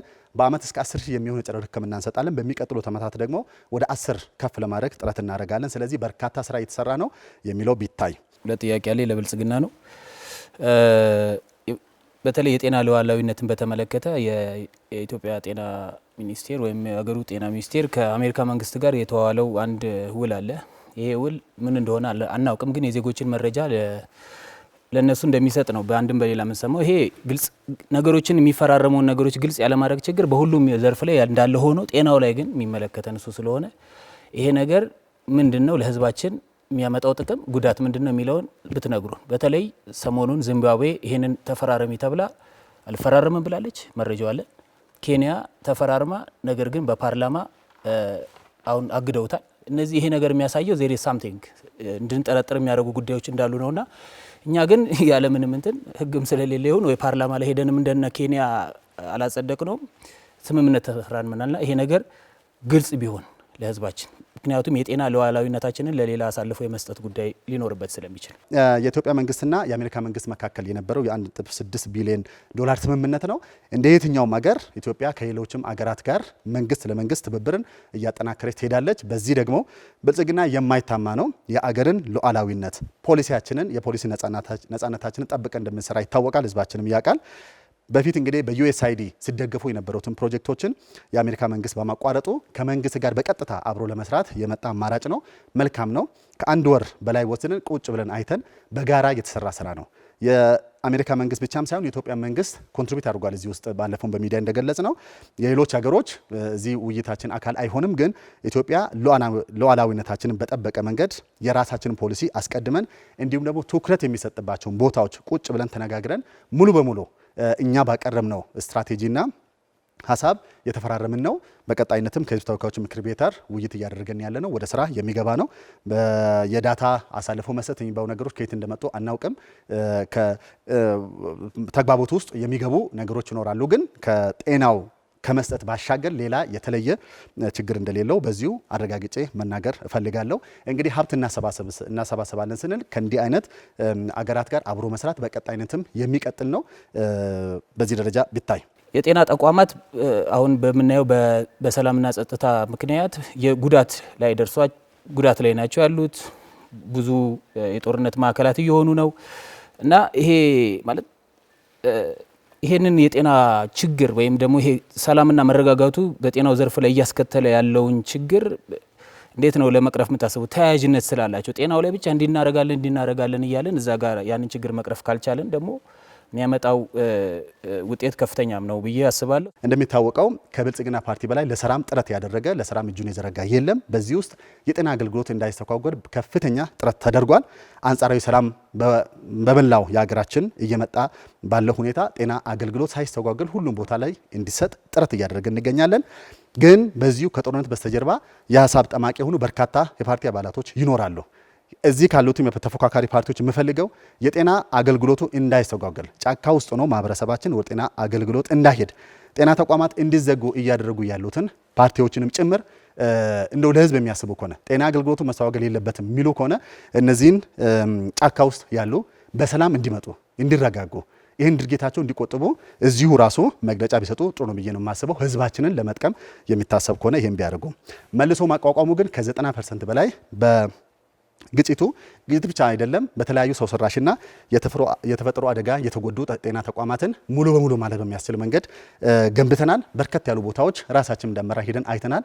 አገልግሎት የሰጡ ነው። ከመንግስት ከአጋር ድርጅቶች ከማህበረሰቡ በማሰባሰብ አብዛኛው የተጎዱ ተቋማት ወደ ስራ እንደገቡ በዚህ አጋጣሚ መናገር እፈልጋለሁ። በቀጣይነትም የህግ በላይነትን እንዲሁም ደግሞ ሰላምን የማስጠበቅ ሁኔታ መንግስት ተጠናክሮ የሚቀጥል ይሆናል። ቀደም ብሎ ስለ መከላከያ ሲነሳ ነበር። አገር ድንበርን ለማፍረስ የመጣን ኃይል ጫካ ውስጥ ነው አገርን ሊያፈርስ የመጣን ኃይል ዝም ብላችሁ እዩ ነው፣ አትስሩ ነው፣ ሰላምን አታምጡ ነው፣ መከላከያ አይጠናክርም ማለት ለአገር ደንታ አለመኖር እንደሆነ ይሄ እሳቤ ሊሳከል ይገባል ባይ ነኝ። ለጤና ባለሙያው በተለይ እንቆምለታለን ብላችሁ ለነሱ ልትምሉ ትችላላችሁ። ግን እኮ የጠየቋችሁን የጤና ባለሙያዎች እስር ቤት ነው የከተታችኋቸው። አልሰማችሁ በደንብ በስርዓት እንኳን አላዳመጣችኋቸው። አሁን እኛን ለመክሰስ ለምን እንደተጠቀማችሁ ባይገባንም፣ ስለዚህ ለጤና ባለሙያው መቼ ነው ምላሽ የምትሰጡት? ትክክለኛ ምላሽ የምትሰጡት መቼ ነው? የጤና ባለሙያዎችን ጋር የተያያዘ ነው። ቀደም ብሎም አንስተናል። አላወያያችሁም የተባለው ውሸት ነው። አወያይተናል። ከታች ከጤና ተቋም ጀምሮ በየደረጃው ጤና ባለሙያዎቻችንን ከአንድ ወር በላይ የሚሆን ጊዜ ወስደን ውይይት አድርገናል። በአብዛኛው ጉዳይ ላይ መስማማት ላይ ደርሰናል። በመጨረሻም ክቡር ጠቅላይ ሚኒስትራችን ዶክተር አብይ ባሉበት በርከት ያሉ ጤና ተቋማትን ከ300 በላይ የሚሆኑ ከተለያዩ ሀገራችን ክፍል የመጡትን አብረን ተወያይተናል። ጥያቄዎችን አንስቶ መልስም እንዲሰጥበት አቅጣጫ ተቀምጧል። ተፎካካሪ ፓርቲዎች ሚዲያ አይከታተሉ፣ ጤና ባለሙያ ያለውን ጥያቄ በአግባቡ ወስዶ ሀሳብ እንኳን አማራጭ ሀሳብ አያመጡ፣ ግን እንደ ችግር ብቻ ማንሳት እንዲሁም ደግሞ መልካም ምኞት በሚመስል መንገድ ከዚህ እናደርሳለን በማለት ስሜት ኮርኳሪ በሆነ መንገድ መናገር አግባብ አይደለም። የማህበረሰቡን ትክክለኛ ችግር ያልተረዱ የባለሙያውንም ትክክለኛ ጥያቄ ያልተረዱም ብዬ ነው የምወስደው። ምክንያቱም ጤና ባለሙያው ደሞዝ ጥያቄ ብቻ አይደለም። የጤና ባለሙያን ጥያቄ ወደ ደሞዝ ብቻ መውረድን ትክክል ነው ብዬ አላስብም። በአጠቃላይ አገልግሎቱ ይሻሻል፣ የተሻለ መሰረተ ልማት ይኖር፣ የተሻለ መድኃኒት፣ የተሻለ ሕክምና መሳሪያ ነው ያለው። እሱን ደግሞ በጋራ አብረን ተያይዘን እየሰራን ያለ ነው። እዚህ ያለው ተፎካካሪ ፓርቲዎች ጥቁር አንበሳ ውስጥም ይሰራሉ፣ ጳውሎስ ሆስፒታል ውስጥም የሚሰሩ ናቸው። በጥቁር አንበሳና በጳውሎስ ሆስፒታል ውስጥ በምን ያክል መንግስት ኢንቨስት እያደረገ እንዳለ ይታወቃል። በቀጣይነት ኢትዮጵያ እውን የሜዲካል ቱሪዝም አካል እንድትሆን የብልጽግና ተምሳሌት ለመሆን እየሰራች ያለች አገር፣ በጤናው ደግሞ የማይበገር የጤና ስርዓት ለሌላው አፍሪካ አገር ምሳሌ የሚሆን የጤና ስርዓት መገንባት እንደምንችል እነዚህ ጥቂት ተቋማትን ምሳሌ ለማንሳት ፈልጋለሁ። በቅርቡም ደግሞ ክቡር ጠቅላይ ሚኒስትር በፓርላማ እንደተናገሩት ከሶማሊላንድ፣ ከሶማሊያ፣ ከኬንያ፣ ከጅቡቲ በርካታ ሰዎች መጥቶ የአጥንት ሕክምና፣ የአይን ሕክምና፣ የጥርስ ሕክምና በሀገራችን እየወሰዱ ነው ያሉት በመንግስትም በግልም ሆስፒታሎች ላይ። እነዚህን አጠናክረን የምንቀጥልና ኢትዮጵያ የሜዲካል ቱሪዝም ማዕከል እንድትሆን በሚቀጥሉት ዓመታትም የሚሰራ ይሆናል። በዚህ ውስጥ የጀርባ አጥንት የሆነው እንዲሁም ደግሞ የጤናው ሴክተር የደም ስር የሆነው ጤና ባለሙያዎቻችን ናቸው። እኔም መልሼ አሁንም በተለያዩ ሁኔታ ውስጥ በሁሉም የአገራችን አካባቢ ያላችሁት ስፔሻሊስቶች እንዲሁም ደግሞ የጤና ኤክስቴንሽን ሰራተኞች ለማህበረሰባችሁ ለምታደርጉት ርብርብ ራሳችሁን ሰጥታችሁ ለምትሰሩት በራሴና በፓርቲዬ ስም በብልጽግና ማመስገን እፈልጋለሁ። ስለዚህ ጠቅላይ ሚኒስትሩ እንዳስቀመጡት አቅጣጫ ደሞዝ በአጭር ጊዜ ብዙ ሳይቆይ ነው ማሻሻል የተደረገው። ይሄ ሊመሰገን ይገባል። መንግስት በበርካታ ስራዎች ውስጥ እያለፈ ለጤና ባለሙያው ብቻም ሳይሆን ለአጠቃላይ ሲቪል ሰርቫንት በብዙ ቢሊዮን ወጪ በማድረግ ይሄን አድርጓል። ሊደነቅ ይገባል። በቀጣይነትም የመንግስታችንን የመክፈል አቅም በማየት በሚቀጥሉት ዓመታት እየተሻሻለ እንደሚሄድ በዚሁ መናገር እፈልጋለሁ። ጤና ኤክስቴንሽን ሰራተኞቻችን እዛው ማህበረሰባቸው ውስጥ እንዲሆኑ ቤት እንዲሰራላቸው ማህበረሰቡ እንዲደግፋቸው በማድረግ በርካታ ስራዎች ይሰሩ ነው ያሉት። ከዛም አልፎ ያሉት በተለያዩ ጤና ተቋማት ውስጥ ትራንስፖርቴሽን ማሻሻል እንዲሁም ደግሞ የቤት አማራጮችን ማቅረብ ላይ ጥረት እየተደረገ ነው። በቅርብ አዲስ አበባ ላይ ክብርት ከንቲባ ያደረገችው እናውቃለን። በአብዛኛው የመንግስት ሰራተኞች፣ ጤና ባለሙያዎች፣ መምህራኖቻችን እንዲያገኙ የተጀመሩ ፕሮጀክቶች አሉ። ይህንም በሁሉም የሀገራችን ክፍል እያስፋፋን ነው። አንዳንድ ክልል በርካታ የቤት ተጠቃሚ እንዲሆኑ እያደረገን ያለው ጤና ሚኒስቴርም በተለያዩ ጤና ተቋማት ውስጥ የቤት አቅርቦት ለማሻሻል ጥረት እያደረገ ነው። ስፔሻላይዜሽን ትምህርት ላይ ያሉት ለምሳሌ ትላልቅ ሆስፒታሎችም ጭምር ክፍላቸው ማደስ ማረፊያ ማሻሻል ላይ ጥረቶች እየተደረጉ ነው። ሁሉም ግን ከአገር አቅም ጋር አብሮ የሚሄድ ስለሆነ አልጨረስንም፣ ገና በጅምር ነው ያለነው። ጤና ባለሙያዎቻችንም የተረጋጉ የሚሰሙንና የአገርንም አቅም የሚረዱ ስለሆነ በቀጣይነት ይሄ በስፋት የሚሰራ እንደሆነ በዚሁ አጋጣሚ መናገር እፈልጋለሁ። ያም ሆኖ ግን ውስን አብዛኛው ጤና ባለሙያ በአግባቡ ለቃለ መሐላው ተገዢ ሆኖ እንዲሁም ደግሞ ለሙያው ዲሲፕሊን ተገዢ ሆኖ ማህበረሰቡን ከራሱ ጥቅም አስበልጦ እየሰራን ያለው። ውስን ቦታ ላይ ደግሞ አንዳንድ ቦታዎች ላይ በተፈጠረ ችግር ታካሚን አልጋ ላይ ጥሎ በመሄድ ወይም ደግሞ ኦፕሬሽን ስኬጁል ጥሎ በመሄድ ችግር የፈጠሩትን ደግሞ ለምን ጠየቃችሁ ተብሎ ቅድም የተጠየቀው ጥያቄ አግባብ ያለው አይመስለኝም። እንዲህ አይነት ፓርቲዎች ነገ ወደ ኃላፊነት ቢመጡ እንዲህ አይነት እንዝላለት እንዲመጣና ማህበረሰቡ እንዲጎዳ ጥሎ መውጣት ትክክል እንደሆነ እየሰማን ያለነው ትክክል አይደለም። ስለዚህ ችግር ያለባቸውን መክረናል፣ እንዲስተካከሉ አድርገናል። መጨረሻም በተደረገው ውይይት እንዳጠፉ እነሱም ሁላችንም የምናውቀው ነው። እንዲህ አይነት ነገር እንዳይፈጠር በቀጣይነትም በውይይት የሙያ ስነ ምግባሩ ሁሉንም ተጠያቂ ሆነው እንዲሄድ ጥረት የምናደርግ እንደሆነ በዚሁ ማንሳት እፈልጋለሁ። ከዛ ውጪ ግን በጤና ተቋማት ውስጥ ያለውን መሰረተ ልማት ማሻሻል ላይ በጽዱ ኢትዮጵያ ዛሬ ጳውሎስ ሆስፒታል ብናይ፣ ጥቁር አንበሳ ቢታይ፣ ጴጥሮስ ሆስፒታል ቢታይ፣ አረርት ሆስፒታል ቢታይ ሆስፒታሎች ሳይሆኑ ሆቴል ወይም ደግሞ ሌላ የተሻለ የመዝናኛ ስፍራ እየመሰሉ ነው ያሉት። ኮሪደር ልማቱን ተከትለን በሁሉም የአገራችን ክፍል በጽዱ ኢትዮጵያ በርካታ የጤና ተቋማትን እያሻሻልን እንገኛለን። የሆስፒታል ሽታ የሚለው ብዙ ቦታ ላይ እየቀረ ነው ያለው። ህዝባችን እያመሰገነ ነው ያለው። ጤና ባለሙያዎቻችንም እያመሰገኑ ነው ያለው። ይሄ በአጭር ጊዜ የተሰራ ስራ ነው። ወደፊት የሚቀጥል የምናሰፋ እንደሆነ እናያለን። ባለፉት 5 ዓመታት ብቻ ከ100 በላይ ሆስፒታሎች ወደ ስራ አስገብተናል። እነዚህ ሆስፒታሎች በተሻለ ደረጃ የሕክምና መሳሪያ ያላቸው ናቸው። ጤና ባለሙያዎቻችንን በእነዚህ ሆስፒታሎች ላይ በስፋት እየቀጠልን እያሰራን ነው የምንገኘው። የተጀመረው ጥረት የሚቀጥል እንደሆነ በዚሁ ማንሳት እፈልጋለሁ። ሁለት ጥያቄዎችን ለሚያስተዳድረን መንግስት ወይም ደግሞ ለብልጽግና ፓርቲ ማንሳት እፈልጋለሁ። የመጀመሪያው እንዴት ነው መንግስት የራሱን አቅም እያሳነሰ የግሉን ክፍለ ኢኮኖሚ አጋርነት የሚጠይቀው? አንድ ሁለተኛ የምትከተሉት የርዕዮተ ዓለም ምንድን ነው? ምክንያቱም በርዕዮተ ዓለም ላይ ፖሊሲዎች በርዕዮተ ዓለም ላይ ያተኩራሉ፣ ይመሰረታሉ፣ ይቀዳሉ። ስለዚህ የገበያ መር ኢኮኖሚ ነው ወይስ ፕላንድ ኢኮኖሚ ነው? የተማከለ ፕላንድ ኢኮኖሚ ነው የሶሻሊስቶችን የኮሚኒስቶችን የምትከተሉት? እሱን ግልጽ አድርጉ። ሁለተኛው መዋቅራችን የአገልግሎት አቅርቦትን አልገደበም ወይ? ለምሳሌ በየቦታው ያለው የጸጥታ ችግር የጤና ተቋሞቻችንን አገልግሎት አልገደበውም ወይ? ይህንንስ እንዴት ነው የምታዩት? አመሰግናለሁ። ከርዕዮተ ዓለም ጋር የተነሳው ጥያቄ የዛሬው አጀንዳ አይደለም። ዞሮ ዞሮ ግን እኛ በጤና ፖሊሲ ላይ ያለንን አቋም ቅድም ገልጸናል። መከላከል መሰረት ያደረገ ነው። አብዛኛውን የሀገራችን ችግር በመከላከል እንቀርፋለን ብለን ነው የምናስበው። ይህን ስናደርግ ሌሎች ሴክተሮች ላይ የሚሰራ ለምሳሌ ግብርና ላይ የሚሰሩ የሌማት ትሩፋት ልንል እንችላለን፣ የስንዴ ስራ ልንል እንችላለን። ሌሎችም ወሳኝ የሚባሉ ስራዎች የጤናውን እንዲጠብቅ ማህበረሰቡ የበለጠ ምርታማ እንዲሆን የሚደግፉ ስለሆነ እሱን እንደ ጤና ስራ ነው የምናየው። ለያይተን አናይም። በቅንጅት የምንሰራ እንደሆነ በዚሁ ማንሳት ፈልጋለሁ። አክሞ ማዳኑ የጨመርንበት ዋናው ምክንያት አሁን የማህበረሰባችን ፍላጎት ከፍ ብሏል። የሜዲካል ቱሪዝም ማዕከል መሆን እንፈልጋለን። ወደ ኢትዮጵያ በርካታ ቱሪስቶች እየመጡ ነው ያሉት። የቱሪስት መዳረሻ ሆናለች። የሕክምና ቱሪዝም መዳረሻም ልትሆን እንደምችል ትልቅ አቅም እንዳለን በዚህ ላይ ስላየን ነው። ከዛ ባሻገር ከኢህአዴግ ጋር ተያይዞ የተነሳ አለ ከትብብር ፓርቲ የትብብር ራሱ የቆመ ፓርቲ ስለሆነ አሁንም ብልጽግና ኢህአዴግ ይመስሏል። ይሄ ትክክል አይደለም። የኢህአዴግ ርዝራዥ ባለበት ቦታ ሄዶ መፈለግ ይችላሉ። ብልጽግና ግን በሪፎርም የመጣ የጤና ስራ ላይ በርካታ ስራ እየሰራ ያለ ለአፍሪካ በአጠቃላይ ለአፍሪካ ምሳሌ የሚሆን የጤና ስርዓት እየገነባ ያለ ነው። ከዛ ውጪ በጦርነት አካባቢ ላይ የሚነሱ ችግሮችን በአብዛኛው እየቀረፍን እንገኛለን። በወረርሽኝ እንኳን በጦርነት አካባቢ ላይ አንድም ኮሽታ ሳይኖር በርካታ ስራዎችን ሰርተናል። በሀገራችን መርበርግ ቫይረስ ሲከሰት በአጭር ጊዜ ውስጥ በበርካታ የአፍሪካ ሀገራት ረጅም ጊዜ የወሰደውን ስራ በ90 ቀናት ውስጥ መቆጣጠር ችለናል። ከዚህም ደግሞ ከዓለም አቀፍ ማህበረሰብ ከማህበረሰባችንም ጭምር ትልቅ እውቅናን አግኝተናል። ስለዚህ አገሪቷ የማይበገር የጤና ስርዓት መፍጠር እንደምንችል በርካታ ማሳያዎችን አይተናል። በሚቀጥሉት 5 ዓመታት የዜጎቻችን የእድሜ ጣሪያ ከፍ ማድረግ ብቻም ሳይሆን የጤና አገልግሎትን ጥራት፣ ፍትሐዊነትን በእጅጉ የምናሻሽል ይሆናል።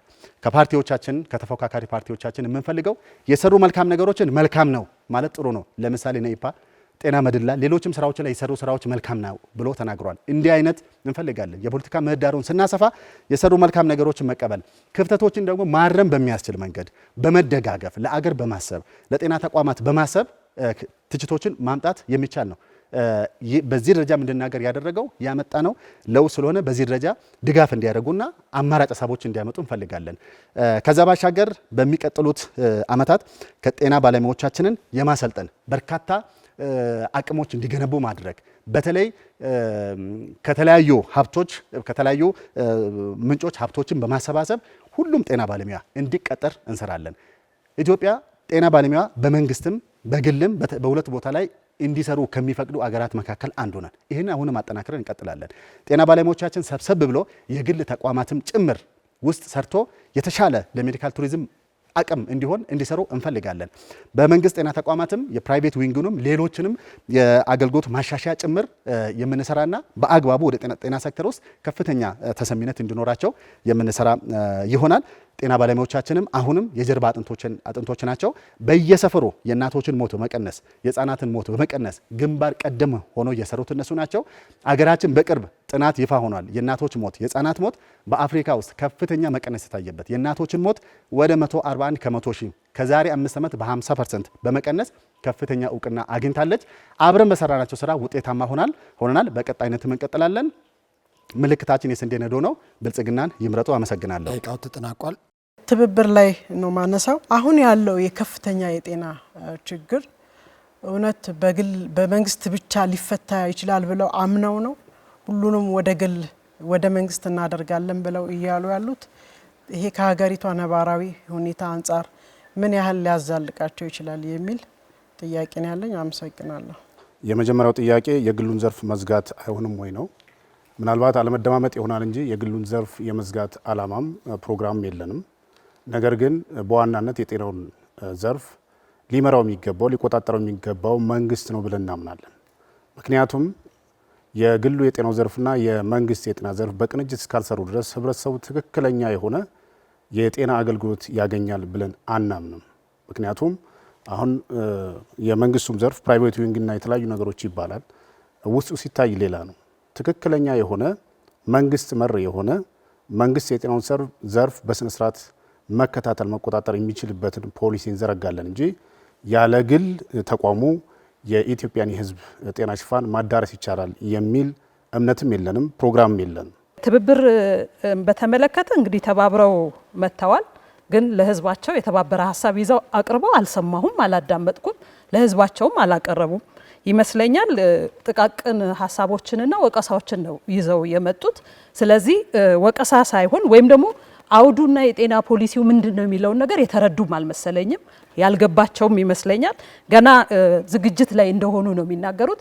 አሁን ቀጣይ 5 ዓመት ህዝብና ሀገር እንመራለን ብለን እያልን ገና ዝግጅት ላይ ነን ከተባለ የቀጣዩን ዓመት ዝግጅት አድርገው ለሚቀጥለው ዓመት ለቀጣዩ ዙር ምርጫ ለ8ኛው ምርጫ ቢዘጋጁ የተሻለ አይሆንም ወይ የሚል ሀሳብ አለኝና ሌላው ደግሞ ቅድም ሲያቀርቡ የግል ጤና ተቋማት ህዝባቸውን እያገለገሉ ከ28000 በላይ ኢትዮጵያ ውስጥ የግል ጤና ተቋማት አሉ። እነዚህ ሙሉ በሙሉ እንዘጋለን ማለት ምን ማለት ነው? የጤና ስርዓቱ በተናጠል በመንግስት ብቻ ነው መሄድ ያለበት ብለው ነው የሚያምኑት። ይሄንንም በአጠቃላይ ግን ለጤና ስርዓቱ ህዝባቸውን አማራጭ ሀሳብ ይዘው የቀረቡበት መንገድ ግልጽ አይደለም።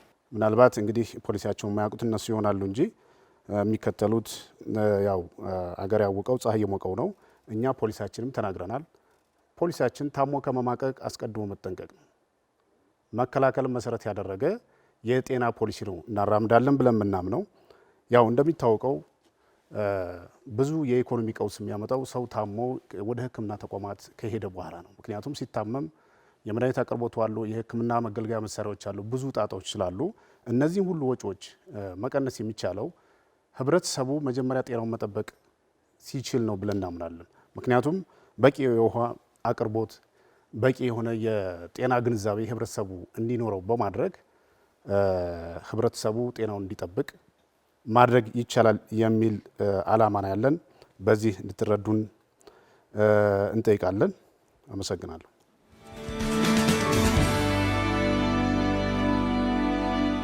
ክቡራንና ክቡራት የማጠቃለያ ሀሳባችሁን የምታቀርቡበት ለሁላችሁም 5 ደቂቃ አለ። የማጠቃለያ ሀሳባችሁ የጤና ፖሊሲ አማራጮቻችሁ ላይ ብቻ እንዲያተኩሩ በአክብሮት ማስታወስ ፈልጋለሁኝ። ስለዚህ የማጠቃለያ ሀሳባችሁን የምታቀርቡት ካሁን ቀደም ንግግር ስታደርጉበት በነበረው ቅደም ተከተል ይሆናል። ብልጽግና ፓርቲ ወይዘሮ ሂክማ 5 ደቂቃ አለዎት። እሺ፣ አመሰግናለሁ። ያው ሁሉም ፖለቲካ ፓርቲዎች ተፎካካሪ ፓርቲዎች እስካሁን እንዳዳመጥናቸው ወይም ለህዝባቸው ሲናገሩ እንደነበረው የብልጽግና ፓርቲን ከመተቸት ባለፈ እስካሁን የጤና አማራጭ ፖሊሲ ሀሳባቸውን በግልጽ ለህዝባቸው አላቀረቡም ብዬ ነው የምነሳው። በተጨማሪነትም የትብብር ፖሊሲ አላቀረበም ብለን ቅድም አቅርበናል። አሁን ግን መከላከልን መሰረት ያደረገ የጤና ፖሊሲ ብሎ ቢልም ግን መከላከልን መሰረት ያደረገ የጤና ፖሊሲ በምን አይነት መንገድ እንደሚተገብረው ራሱ ግልጽ አላደረገልንም ማለት ነው። ስለዚህ ይሄ ደግሞ በአሁን ባለንበት የኢትዮጵያ ፖለቲካዊ ሁኔታ ወይም የኢትዮጵያ ተጨባጭ ሁኔታ መከላከልን ብቻ መሰረት አድርገን እንሰራለን ብሎ አክሞ ማዳንን ወደ ጎን በመተው ውጤት ማምጣት ይቻላል ብለን አንወስድምና ስለዚህ ይሄንን በሚገባ ማየት ቢችሉ እና ቅድም ባልኩት መሰረት ነው ለዚህኛው አመት በደንብ ስላልተዘጋጁ ለቀጣዩ 8ኛው ሀገራዊ ምርጫ ተዘጋጅተው ተባብረው ቢመጡ የተሻለ ይሆናል የሚል ሀሳብ አለኝ።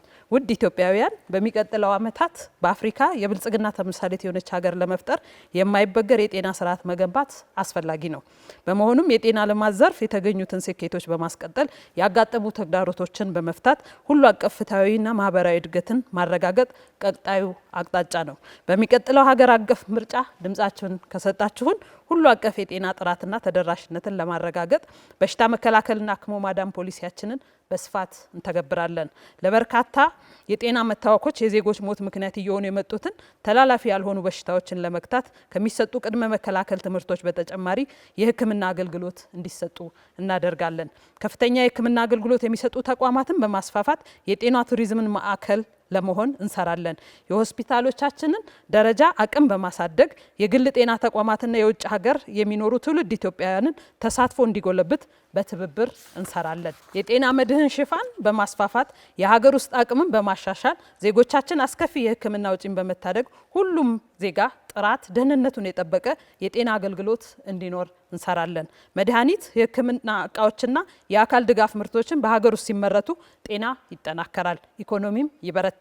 ብልጽግና ፓርቲ ይህን ዘርፍ ስትራቴጂያዊ በሆነ መንገድ ለማሻሻል ስርጭትና ፍትሐዊነቱን ለማስፋፋት የጀመረው ስራ ተጠናክሮ ይቀጥላል። ብልጽግና ፓርቲ ጠንካራና ነጻ ገለልተኛ የሆነ የምግብና መድኃኒት ቁጥጥር ስርዓትን በመገንባት የህዝብ ጤናን እንጠብቃለን። ብልጽግና ፓርቲ በመደመር እሳቤ ባህላዊ ህክምና ከዘመናዊ ህክምና ጋር በሳይንስ በምርምርና በቁጥጥር በማዳበር ደህንነቱና ፈዋሽነቱ የተረጋገጠ እንዲሆን እናደርጋለን።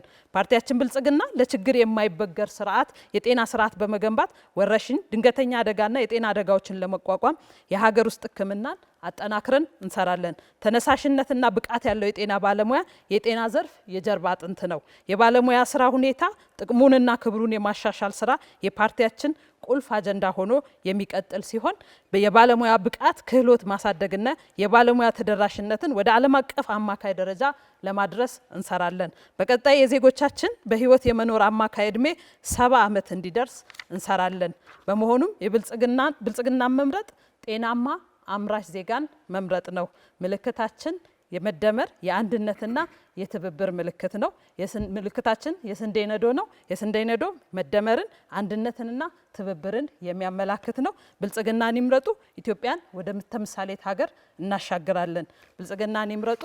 ተፎካካሪ ፓርቲዎች አማራጭ ሀሳቦቻቸውን አሁን እየተገበርን ካለነው የጤና ፖሊሲ በተለየ መንገድ አማራጭ ሀሳብ ይዘው መቅረብ ሲገባቸው አላቀረቡም። አሁን ይዘን የቀረብነው አማራጭ የጤና ፖሊሲ ወይም ደግሞ እየተገበርን ያለነው የጤና ፖሊሲያችንን በተሟላና ውጤታማ በሆነ መንገድ ለህዝባችን ባለፉት 5 ዓመታት ሰርተን ያመጣናቸው የሚቆጠሩ የሚዳሰሱ ህዝባችን ውስጥ የሚታዩ ለውጦችን አምጥተናል። በቀጣይ ደግሞ እነዚህን ስራዎቻችንን በተለይ መከላከልን መሰረት አድርገን አክሞ ማዳን ላይ የያዝነውን ፖሊሲ በተሟላ መንገድ ተግባራዊ እናደርጋለን። ስለዚህ የጀመርነውን ስራ አጠናክረን ለመቀጠል ህዝቡ ብልጽግናን እንዲመርጥ ጥያቄያችንን እናቀርባለን። ብልጽግናን ይምረጡ። የምርጫ ምልክታችን የስንዴ ነዶ ነው። አመሰግናለሁ። አመሰግናለሁኝ። ነጻነትና እኩልነት ፓርቲ አቶ ከማል 5 ደቂቃ አለዎት። ውድ የኢትዮጵያ ህዝቦች፣ የሀገራችን የጤና ዘርፍ እጅግ ዝቅተኛ ደረጃ ላይ ከሚገኙ ማህበራዊ ዘርፎች አንዱ ነው። የሀገራችን የጤና ስርዓት ዜጎችን ከህመም መፈወስ እንዲችል በቅድሚያ ራሱ መታከም አለበት ብሎ ነጻነትና እኩልነት ፓርቲ ያምናል። የጤና መስኩ ክፉኛ ታሟል። ህመሙ ባለፉት 7 የብልጽግና ፓርቲ ዓመታት እየተባባሰ እንደመጣ እናምናለን። የሀገራችን የጤና ተቋማት በብዛትም ሆነ በጥራትና እጅግ ዝቅተኛ ደረጃ ላይ ይገኛል። የጤና ተቋማት ብዛት ከሀገራችን የህዝብ ቁጥር አንጻር ሲታይ እጅግ አነስተኛ በመሆኑ ዜጎች በቂ የህክምና አገልግሎት ማግኘት አይችሉም። የጤና ተቋማት ስርጭት በተወሰኑ አካባቢዎች ብቻ የተወሰነ ነው። የጤና ባለሙያዎች ቁጥር ማነስ፣ የሕክምና መሳሪያዎችና የመድኃኒት አቅርቦት ከፍተኛ እጥረት የጤና ዘርፉ ማሳያዎች ናቸው። ነጻነትና እኩልነት ፓርቲ የሀገር እድገትና ሰብአዊ ልማት እውን የሚሆነው ጤናማ ማህበረሰብ በመፍጠር እንደሆነ ጽኑ እምነት አለው። ነፓ የሀገራችን ጤና ዘርፍ ያሉበት ዘርፈ ብዙ ችግሮች በማስወገድ ህዝባችን ጥራት ያለው የጤና አገልግሎት በተመጣጣኝ ዋጋ ማግኘት እንዲችል ከጤናው ዘርፍ ጋር በተያያዘ የሚከተሉትን ተጨባጭ እርምጃዎች ይወስዳል። አንደኛ፣ የጤና ባለሙያዎችን ደሞዝና ጥቅማጥቅም ክፍያ በአማካኝ በ5 እጥፍ እንዲያድግ ያደርጋል። ሁለተኛ፣ የሀገራችን የጤና ባለሙያዎች ያለባቸውን የኑሮ ጫና ቀስ በቀስ በከፍተኛ የጤና ባለሙያዎች ለቤት መስሪያ ወይም ግዥና ልዩ ልዩ ድጋፎች በማድረግ ይህንን አሰራር በመዘርጋት በዚሁ መሰረት 5 ዓመትና ከዚያ በላይ ያገለገሉ ከፍተኛ የጤና ባለሙያዎች ብድር የሚያገኙበት እድል ያመቻቻል። ይህንን በማድረግ የሀገራችንን የጤና ባለሙያዎች ህይወት የጤና አገልግሎት እንዲሻሻል፣ የጤና ባለሙያዎች ፍልሰት እንዲቀንስ እናደርጋለን። ሶስተኛ፣ ከዚህ በተጨማሪ ለጤና ባለሙያዎች ልዩ ልዩ የስራ ላይ ስልጠናዎች እንዲያገኙ በማድረግ የጤና አገልግሎት አሰጣጥ ሂደቱ እንዲሻሻል ይደረጋል። አራተኛ፣ በሀገራችን የጤና አገልግሎት ዋጋ እጅግ ከፍተኛ ነው። አብዛኛው የሀገራችን ህዝብ በጤና ተቋማት መታከም የማይችልበት ደረጃ ላይ ደርሰናል። ይህንን ችግር በዘላቂነት ለመፍታት የጤና አገልግሎት አቅርቦት ከፍ ለማድረግ የነባር የጤና ተቋማት ማስፋፊያና አዲስ የጤና ተቋማት ግንባታ ይካሄዳል። የሀገራችን የጤና ተቋማት በብዛትም በጥራትም ለማሳደግ በጤናው ዘርፍ መሳተፍ ለሚችሉ ባለሀብቶች በተመጣጣኝ ዋጋ የመሬት አቅርቦትና ሌሎችም ማበረታቻቸውን እንሰጣለን። ለጤና ሴክሬታሪ የሚመደበው በጀት ከጠቅላላ የሀገሪቱ ምርት አንጻር አሁንም ካለበት 0.32% ወደ 1.5% እንዲያድግ የሚደረግ ሲሆን ከዓመታዊ የመንግስት በጀት አንጻር ደግሞ አሁን ካለበት 7% በሂደት ወደ 15% ከፍ እንዲል ይደረጋል። ይህ ግብ በ5 ዓመት በሂደት የሚሳካ ይሆናል። ተላላፊ ያልሆኑ በሽታዎችን ለመከላከልና ለማከም እንዲቻል የጤና ተቋማት አቁም በቁሳቁስና በሰው ኃይል እንዲሟላ ይደረጋል። የሀገራችን የጤና ዘርፍ ያለበትን የኢፍትሐዊነት ችግር ለማስወገድ በተለይም በተለያዩ የሀገራችን አካባቢዎች መካከል ያለውን የጤና አገልግሎት ሽፋን ፍትሐዊ ለማድረግ ለአርብቶ አደርና አርሶ አደሩ አካባቢዎች ልዩ ትኩረት የሚሰጡ የጤና ፓኬጆች ተግባራዊ ይደረጋሉ። 9ኛ፣ ነፓ መሰረታዊ የጤና አገልግሎት ማግኘት የሁሉም ዜጋ መብት ነው ብሎ ያምናል። በመሆኑም ዜጎች ጥራት ያለው የጤና አገልግሎት በተመጣጣኝ ዋጋ እንዲያገኙ ለማድረግ አቅምን ያገናዘበ የጤና መድህን ስርዓት ይዘረጋል። 10ኛ፣ የጤና ተቋማትን የመረጃ አያያዝና ትስስር ለማሻሻል የጤና አገልግሎት አሰጣጡን ለማቀላጠፍና ለማዘመን ኢሄልዝ እና ሌሎች የጤና አገልግሎት ቴክኖሎጂ ስራ ላይ ይውላሉ። መድኃኒትና ሌሎች የጤና ግብአቶች በሀገር ውስጥ በጥራትና በበቂ ሁኔታ እንዲመረቱ ማበረታቻዎች ይደረጋሉ። ነፓ የጤና ዘርፉን ፋይናንስ ለማድረግ የሚከተሉትን ጥቅልና ልዩ ልዩ የፋይናንስ አማራጮች ይጠቀማል። ጦርነትን በማስቆም ሀገራዊ ወጪን መቀነስ፣ የጤና ዘርፉን አሰራር በማዘመን የግዢ ስርዓትና ቴክኖሎጂን በመጠቀም ወጪን መቆጠብ፣ ከጤና መድህን የሚሰበሰብ ሀብትን በአግባቡ በመጠቀም የመንግስትና የግሉ ዘርፍ ትብብር በማሳደግ የዲያስፖራ የጤና ቦንድ እና በአልኮል ሲጋራና ሌሎች ምርቶች ላይ ኤክሳይዝ ታክስን በመጣል ለማሻሻል ይሰራል። ውድ የሀገራችን ህዝቦች፣ ነጻነትና እኩልነት ፓርቲ እነዚህና ሌሎች የጤና ማሻሻያዎችን ተግባራዊ በማድረግ የሀገራችንን የጤና ዘርፍ አሁን ካለበት እጅግ የተደራሽነት የጥራትና የፍትሐዊነት ችግር በማላቀቅ ዜጎችን ጥራት ያለው የጤና አገልግሎት በተመጣጣኝ ዋጋ ማግኘት የሚችሉበት ስርዓት ተግባራዊ ይደረጋል። ነጻነትና እኩልነት ፓርቲ ይህን ዓላማውን ማድረግ ይችል ዘንድ በወርሃ ግንቦት በሚካሄደው ጠቅላላ ሀገራዊ ምርጫ የእናንተን ድምፅና ፍቃድ እና ስምምነት ሊያገኝ ይገባል። በመሆኑም ድምፃችሁን ለነጻነትና እኩልነት ፓርቲ ትሰጡ ዘንድ በታላቅ አክብሮት እንጠይቃለን። ምልክታችን የጥበብ የምርምር የስልጣኔ መገለጫ የሆነው ብዕር ነው። ብዕርን መምረጥ የተሻለ ጤናን መምረጥ ነው። ብዕርን ይዘው ካርዶን ይዘው ብዕርን ይምረጡ። ምልክታችን ይህን ይመስላል። ነጻነትና እኩልነት ፓርቲን ምርጫው ያድርጉ። አመሰግናለሁ። አመሰግናለሁኝ። የኢትዮጵያ ዜጎች ለማህበራዊ ፍትህ ኢዜማ ዶክተር ሙሉ አለም 5 ደቂቃ አለዎት። እሺ፣ ከሁሉ አስቀድመን ፋና በራሱ ተነሳሽነት ይህን አይነት መድረክ አዘጋጅቶ የተፋዘዘ ሊሆን የነበረውን ምርጫ ትንሽ እንዲንቀሳቀስ ስላደረገ ከልብ ማመስገን እንፈልጋለን። እንዲሁም እዚህ መድረክ ላይ የቀረባችሁ ሁላችሁ ፓርቲዎች ሀሳባችሁን ስላቀረባችሁ ለሰላማዊ ፖለቲካ ሂደት ለዲሞክራሲያዊ ስርዓት ግንባታ አስተዋጽኦ ስላደረጋችሁ ልናመሰግን እንወዳለን። አንድ ሳንል የማናልፈው ነገር ግን ኢዜማ ፖሊሲ የለውም የሚባል ፓርቲ አለመሆኑን በተቀናጀ የጤና አስተዳደር፣ በጤና አገልግሎት ፍትሐዊነት፣ የማህበረሰብ ጤና አገልግሎት፣ ፈውስ ሰጪ እያለ ዝርዝር ሀብት ከየት እንደሚመነጭ የመረጃ አያያዝ፣ የጤና ባለሙያ ሀብትን በዝርዝር ያስቀመጥን ስለሆነ ፖሊሲ በእኛ አረዳድና እውቀት ይሄ ማለት ስለሆነ ኢዜማ ፖሊሲ ያለው ጥርት ያለ ፍትህ ያለው ፍትሃዊ ማህበራዊ ፍትህን መሰረት ያደረገ ፍልስፍናውን የሚከተል መርህ ያለው የጤና ፖሊሲ ያለው መሆኑን አስረግጬ መናገር እፈልጋለሁ። የዛሬው መድረክ በዋነኝነት የጤና ፖሊሲዎችን የተመለከተ ስለሆነ አጀንዳ እየሳትን የማይመለከቱ ነገሮች እያነሳን ጭቃ መቀባባት ፍላጎቱ የለንም። ሆኖም ግን ሳይነሳ መታለፍ የሌለበት ዋነኛው ጉዳይ ቢኖር የሰላም ጉዳይ ነው። ሰላምና ጤና ተመጋጋቢ ናቸው። ጦርነት በሚኖርባቸው ቦታዎች ዘርፈ ብዙ የጤና ስብራቶች የሚከሰቱ ሲሆን ዜጎች ላይ ከሚደርሰው አካላዊና ስነ ልቦና ጉዳት በተጨማሪ የጤና ተቋማት የግጭቱ ሰለባ ይሆናሉ። እናቶች በወሊድ ምክንያት ህይወታቸውን ያጣሉ። ታክመው መፈወስ በሚችሉ በሽታዎች ምክንያት ህፃናት ይረግፋሉ። ተላላፊ በሽታዎች ማህበረሰቡን ለአደጋ ያጋልጣሉ። ዶክተሮች፣ የጤና ባለሙያዎች የግጭቱ ሰለባ እየሆኑ ሳይማር ያስተማራቸውን ማህበረሰብ ሳያገለግሉ ይቀጠፋሉ። ዘመናትን ፈጅተው በልመና ስንት ደጅ ተጠንተው የተገነቡ ከፍተኛ የሀገር ሀብት የፈሰሰባቸው የህክምና እቃዎችና መገልገያ መሳሪያዎች ከጥቅም ውጭ ይሆናሉ። የእድሜ ጣራ ጥራት ያለው አኗኗር ይስተጓጎላል። ይህ ሁላችንም በተግባር ያየነው የምናውቀው ጥሬ ሀቅ ነው። በተለይ ጤና ባለሙያው ደግሞ ይህን ሀቅ በቅርበት ያውቀው እንደመሆኑ እና ትውልድ ተሻጋሪ ጠባሳ ጥሎ ማለፉ ምን ማለት መሆኑን በጥልቀት የሚረዳ እንደመሆኑ ጦርነትን ግንባር ቀደም ሆኖ ማውገዝ ይጠበቅበታል። ሰላም የጤናው ዘርፍ አከርካሪ አጥንት መሆኑን ግልጽ ነው። ሁላችንም ለሰላም እንስራ የምንለው ኢዜማ ሁሌም ቢሆን ግንባሩን ሳያጥፍ መንገዴ ሰላማዊ መንገድ ብቻ ነው፣ ፖለቲካና ምርጫን በመታከክ ግጭትና መጥመቅን ኋላ ቀር ፖለቲካ ነው የጤናው ዘርፍን ይሰብረዋል ብለን እናምናለን። መላው ህዝባችን በጤናዊ ዘርፍ ፖሊሲ ውድቀት የተነሳ ጥራቱን የጠበቀ የህክምና አገልግሎት ማግኘት ቅንጣት እንደሆነባችሁ እንረዳለን። በክብር ህክምና ማግኘት አልቻላችሁም። በቂ የመድኃኒት አቅርቦት የለም። ቢኖር እንኳ ዋጋው የሚቀመስ አይደለም። በከፋ ሁኔታ ውድ ዋጋ እንኳን ከፍላችሁ የምትፈልጉትን መድኃኒት ማግኘት እንደምትቸገሩ እናውቃለን። ይህን ችግር ለመፍታት ባለሚዛኑን ኢዜማን ስትመርጡ በቂ የመድኃኒትና የህክምና መገልገያዎች እቃዎችን ከማቅረብ በዘለለ ዜጋ ተኮር የሆነ የጤና ዋስትና ስርዓቶችን በመዘርጋት መፍትሄ እናመጣለን። የተከበራችሁ ጤና ባለሙያዎች፣ ኢዜማ የጤናውን ዘርፍ ማነቆች በሚገባ ይረዳል። የሥራ ጫናውን፣ ድካም፣ እንግልቱን፣ ተገቢ ጥቅማ ጥቅምና ክብር አለማግኘቱን በደንብ እናውቃለን። ለሀገራችን እየከፈላችሁ ያለውን መስዋዕትነትም በአግባቡ የምንረዳው ነው።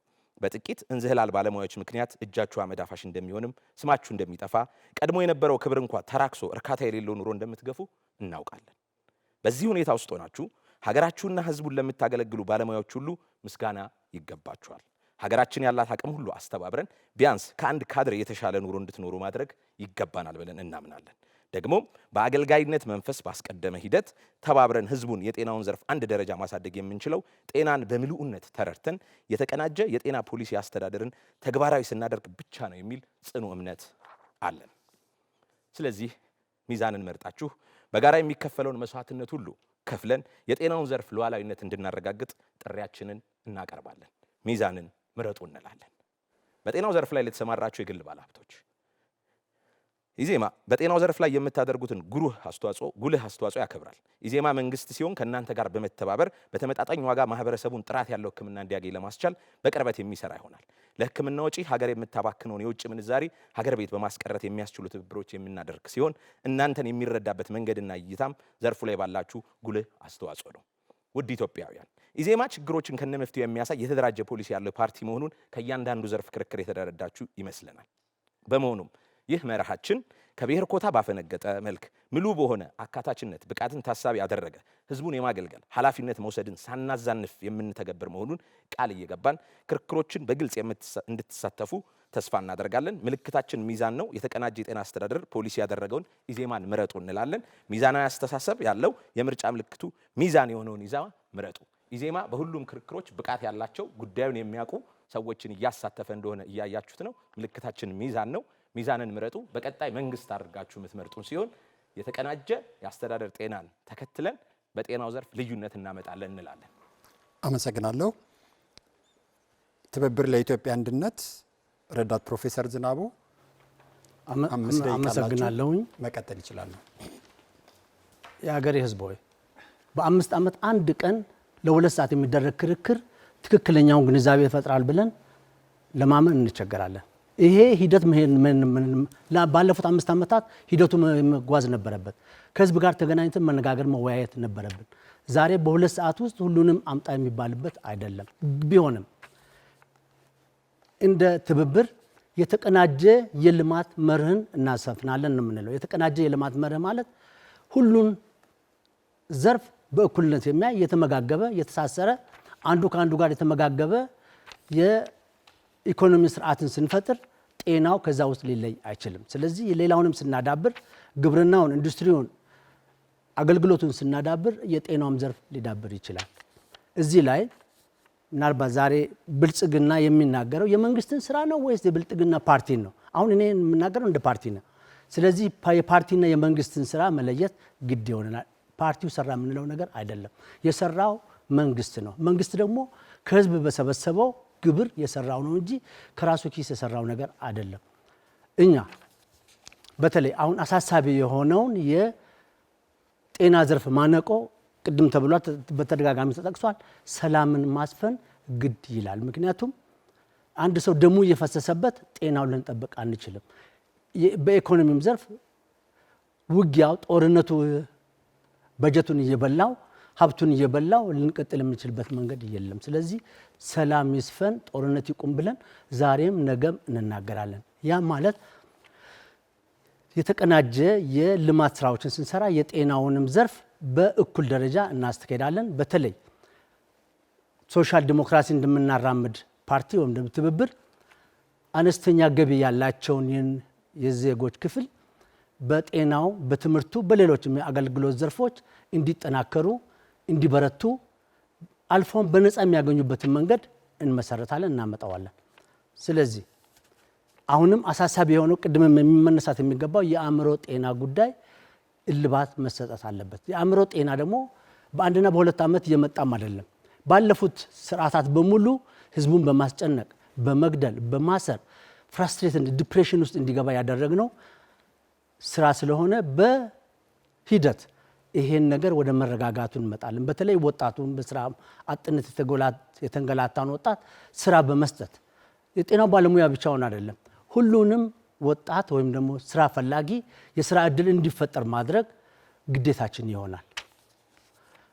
በተለይ የመሰረታዊ የውሃ ንጹህ የውሃ አቅርቦት፣ ሌሎች የመንገድ የትራንስፖርት አገልግሎቶችን መመስረት ማምጣት ግዴታችን ይሆናል። የመንግስት ግዴታ ነው። ከግሉ ዘርፍ ጋራ በተጓዳኝነት በመተባበር በመነጋገር ላይ የተመሰረተ ስራዎችን እንሰራለን። በመደጋገብ በመመጋገብም ላይ እንሰራለን። ከሁሉም በላይ ግን የጤና ባለሙያውን ደህንነት፣ ክብር፣ ኑሮውን የሚያሻሽል ፖሊሲዎችን እንደምንቀርጽ ተናግረናል። አሁንም ይቀረጻል። የሐኪም የስራ አጥነትን እድል እንዘጋለን። ስለዚህ ውድ የኢትዮጵያ ሕዝብ ሆይ ይህንን ካልን ዘንዳ በዚህኛው ምርጫ ትብብሩን ብንመርጥ የትብብሩ የምርጫ ምልክት አውራጣት ነው። አውራጣት ማለት አደጋ ቻይ ነው፣ ሀሳብ አፍላቂ ነው፣ ተባባሪ ነው፣ ለሁሉም ስራ አስፈላጊ ነው። ያለ አውራጣት ልንሰራው የምንችለው ስራ በጣም ውስን ስለሆነ አውራጣትን በመምረጥ እድሉን ስጡን። የመንግስትነት እድልን ከሰጣችሁን በሚቀጥለው 5 ዓመት ከህዝብ ነው የምንሰማው፣ ከባለሙያ ነው የምንሰማው፣ ከምሁራን እንሰማለን። ሀሳብ ለመቀበል ዝግ አይደለንም። የሚናገሩትን ሰዎች አናስራቸውም፣ ወይኔ አንሰዳቸውም። ስለዚህ ዲሞክራሲያዊ መብቱን እንጠብቃለን፣ ነፃነቱን እናከብራለን። ያንን ስናደርግ የጤናው ብቻ አይደለም፣ ሁሉም ዘርፎች ይበረታታሉ፣ ይነቃቃሉ። ኢትዮጵያን ከፍ እናደርጋታለን። ስለዚህ አውራጣትን ምረጡ፣ ትብብሩን ምረጡ፣ እድል ስጡን። በቃ የኢትዮጵያ ህዝብ እድል ስጠንና እየን እንጂ ባልታየ ቦታ ላይ ወቀሳውን ብቻ መሸከም አስፈላጊም አይደለም። ከልብ እናከብራለን፣ ህዝብን እናከብራለን፣ ሚዲያውን እናከብራለን።